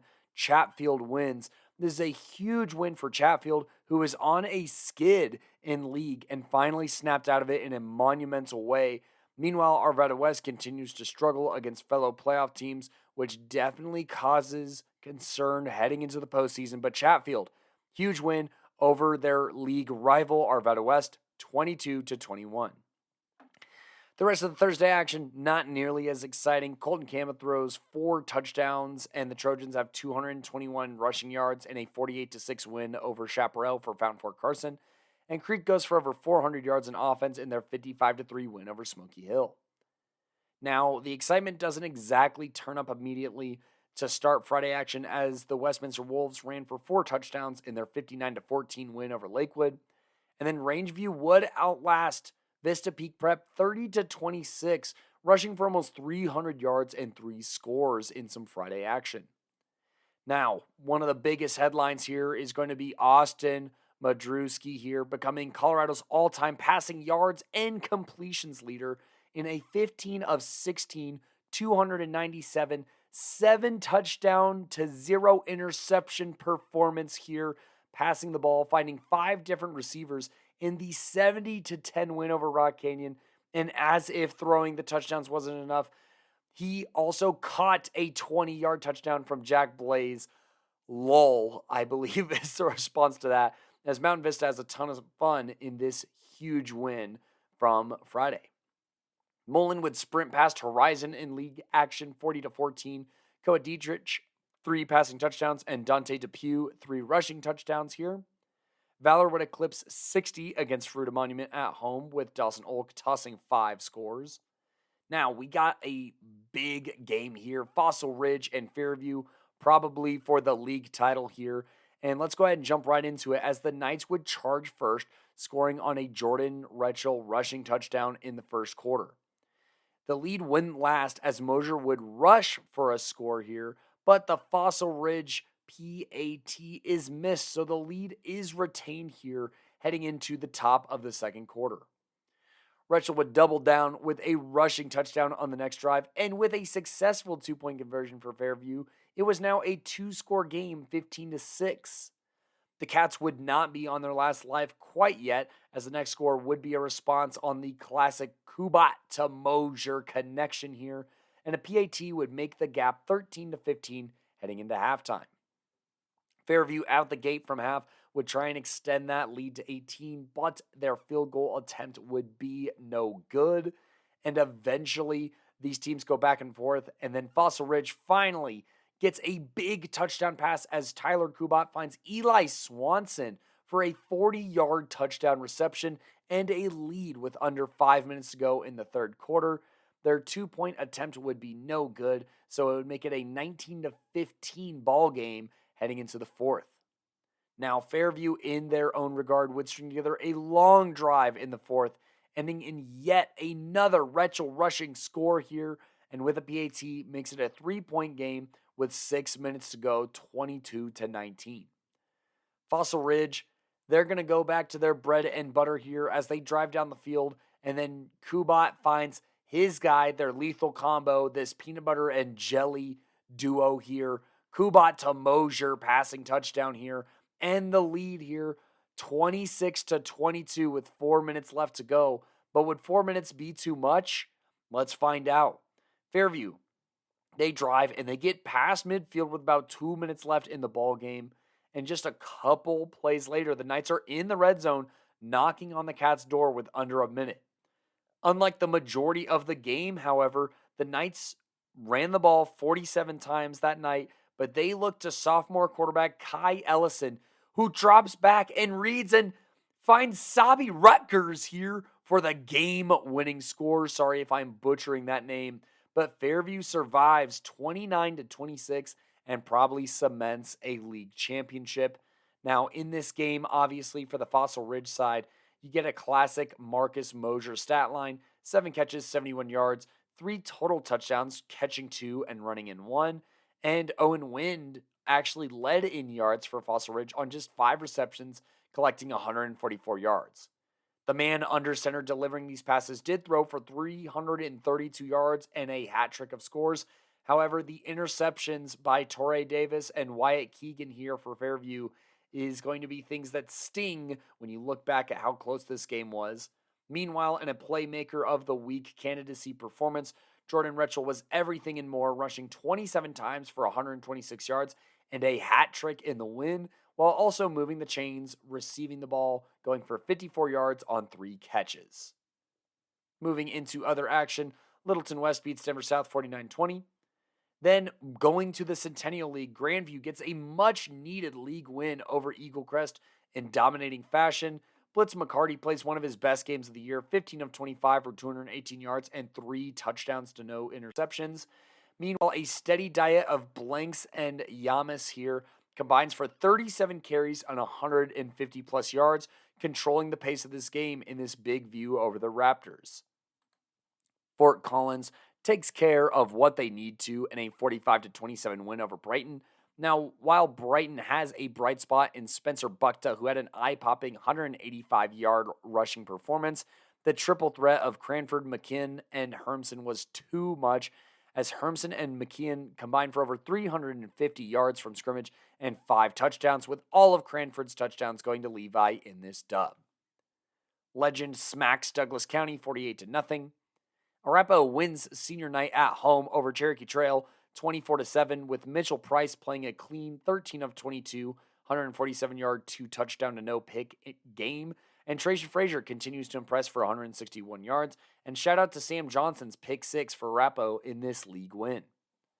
Overland slams the door on Boulder's league chances here with 5 rushing touchdowns. The Trailblazers will probably be looking ahead to a round 1 matchup. Rocky Mountain beats Prairie View 28-0. There are no stats at this time.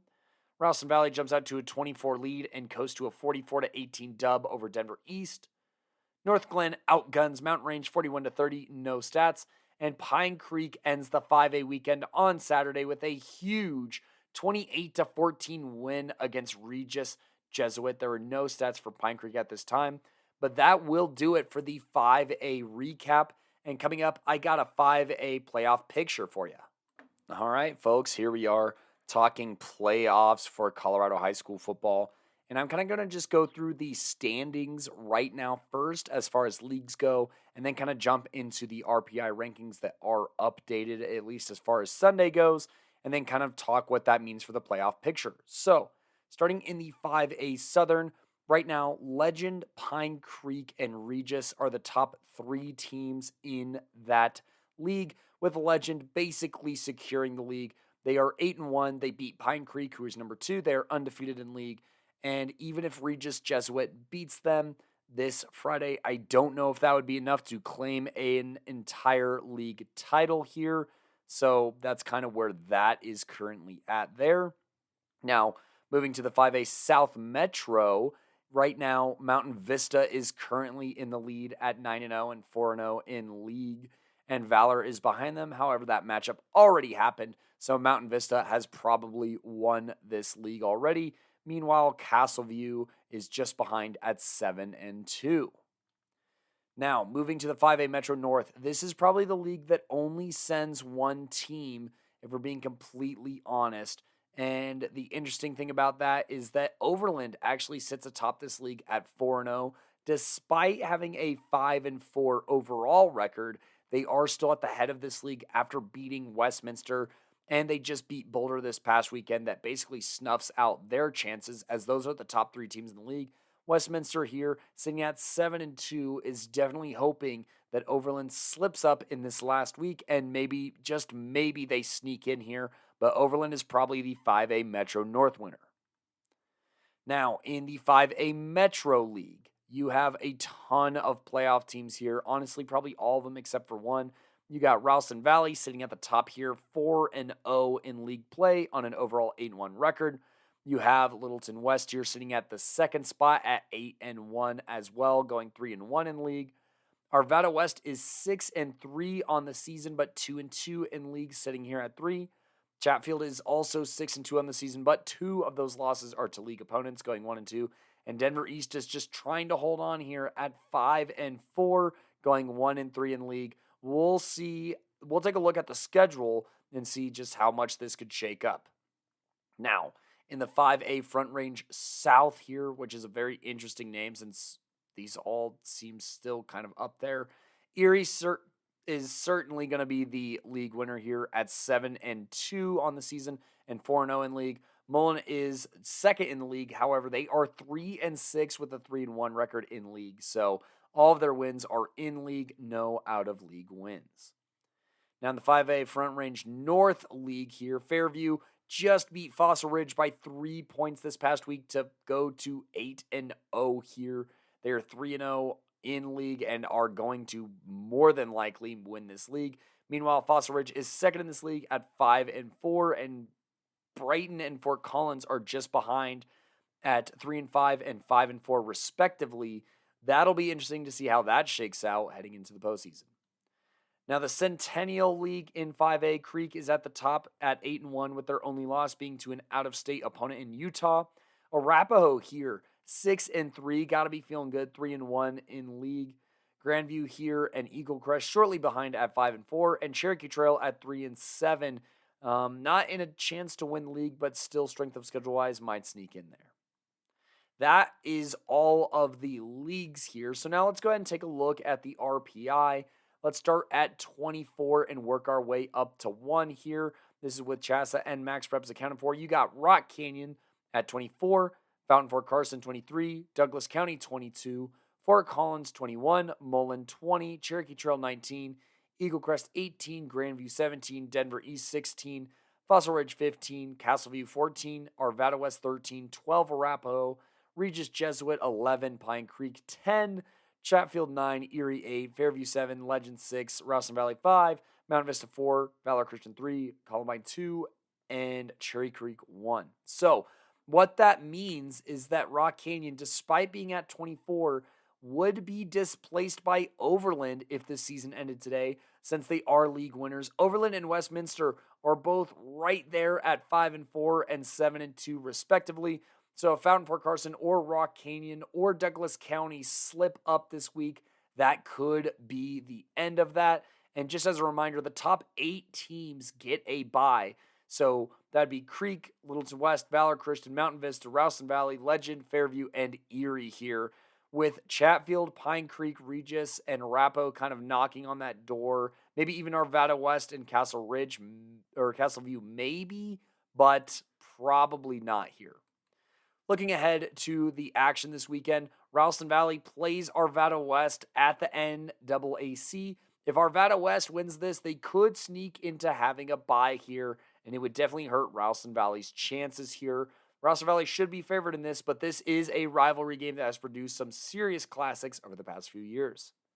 Now, other Thursday action here, Rock Canyon is hosting Valor Christian. Rock Canyon sitting at 4-5. If you win, you are definitely in. If Valor Christian runs up the score on you, just like you had happen last week, you could be in danger here, as you are already kind of on the outside looking in. So that's that scenario. Those are the scenarios for Thursday. Heading into Friday, Westminster has to beat Boulder to have even remotely a chance at making the postseason. Mullen plays Rangeview. They should probably end the season 4-6 and earn their stamp to the playoffs. Legend and Regis do play Friday night here. As a reminder, Regis is at 11 here. So with Legend at 6, if Regis wins this, they still might have a chance to sneak up into the top 8. But Legend should both win and be favored in this and retain their top 8 spot. Mountain Vista plays Castleview at Castleview in the last week. They should end the season undefeated and retain their spot for a bye. Meanwhile, Castleview, if they win, they could probably push for a bye. But like I said, Mountain Vista is definitely favored in this game.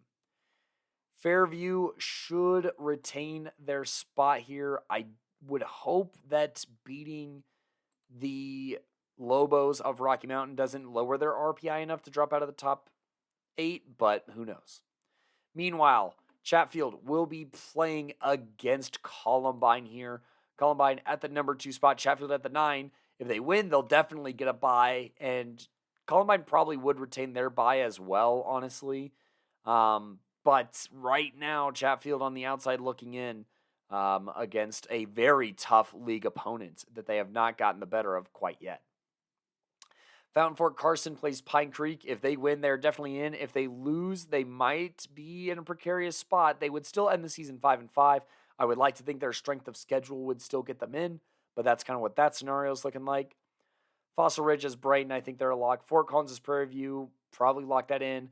Erie, if they beat Horizon and get a little bit of help, they will for sure retain their top 8 spot here for the postseason.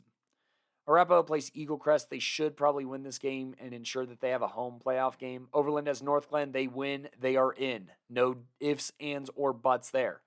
Cherry Creek and Grandview. Cherry Creek just has to win, and they retain the number 1 spot. Meanwhile, Grandview would gain something, but I don't know if that would catapult them enough for a bye. Looking ahead to Saturday, you got Douglas County and Chaparral. If Chaparral beats Douglas County is definitely out, but if they win, they'll probably be fine. And then a classic rivalry game to end the season here in the Metro League. That is Denver East and Denver South here. This is always an exciting game here, but we will see what happens between these two teams. But Denver East sitting at that number 16 spot should be entrenched, so it shouldn't have too many playoff implications. So the big games involve Douglas County, Fountain Fort Carson, and Rock Canyon, and then Overland and Westminster here. That does it for my playoff update here. And coming up next, you will have Playmakers of the Week. And now we got our Playmakers of the Week for Week 9, brought to you by Code Red Coaching. where the grind to greatness starts with the mind. Visit Code Red Coaching or go and email my guy, Cody Rosenthal, at rosecj.6599@gmail.com for more information today on how you could be a mentally elite athlete and perform like these cats in this following segment.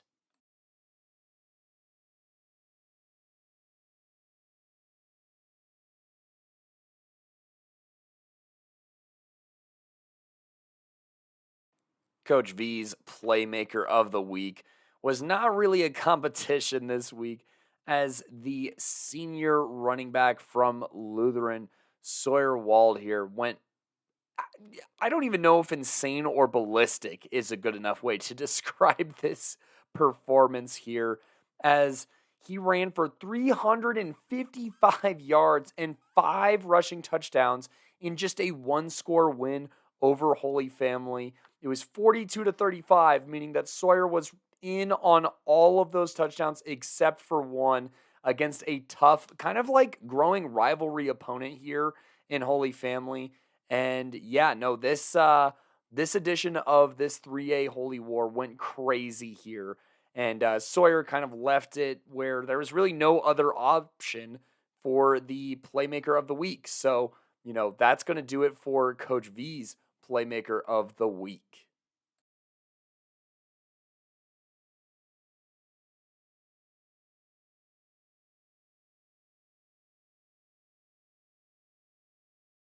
And my Playmaker of the Week, honestly, not an original idea this time around, but it was just too much to ignore here, and there's too much history involved. There were some closer, more iconic performances in tight games, but when you become Colorado's all-time completion and passing yards leader, and then you do a little something extra, you got to get the recognition here. I did like Braylon Tolliver's 300-yard game. I like Brock Narva's multiple touchdown receiving yard game. I like Jordan Rachel's 27 carry, 126-yard, 3-touchdown game. But I got to give it to an 8-touchdown performance from none other than Austin Madreski here, Colorado's all-time passing yards and completions leader, and just an absolute stand-up guy here. Somebody who I think embodies what Colorado's about way more than the former record holder of any of these records. And shame to that guy, but kudos to Madreski here.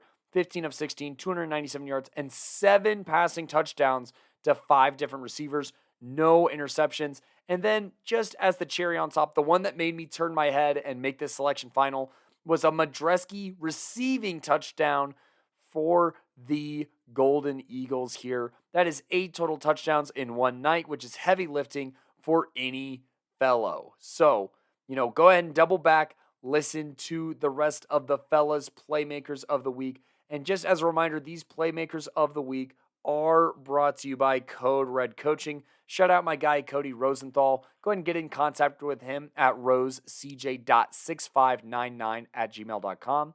That's rosecj.6599@gmail.com. Or visit CodeRedCoaching.com, where the grind to greatness starts with the mind. So that way you could be more like these athletes from this episode. And that'll do it for this edition of the Playmakers Corner podcast. We are heading into the final week of the regular season, so be on the eye or lookout for end of the season awards, postseason previews, stuff like that as far as our tackle coverage goes. And obviously, we have an awesome squad with the likes of Phoenix, Gino, Gideon, Coach V, and myself getting ready for this action. But on top of that, go ahead and tune in for our flag coverage. A big episode comes out tomorrow. And on top of that, we also have the action on Saturday, November 2nd coming up. So please stay tuned for all of that. Whether you follow us on socials at Playmaker Corner on Twitter/X, Playmakers Corner on Instagram, Playmakers Corner on TikTok, Playmakers Corner on Facebook. We're on all of those. Or listen to our episodes anywhere you listen to podcasts, Spotify, Apple Podcasts, Google Podcasts, as well as the YouTube uploads that we also have. I have been your host for this episode, Cody Stauffer, signing off.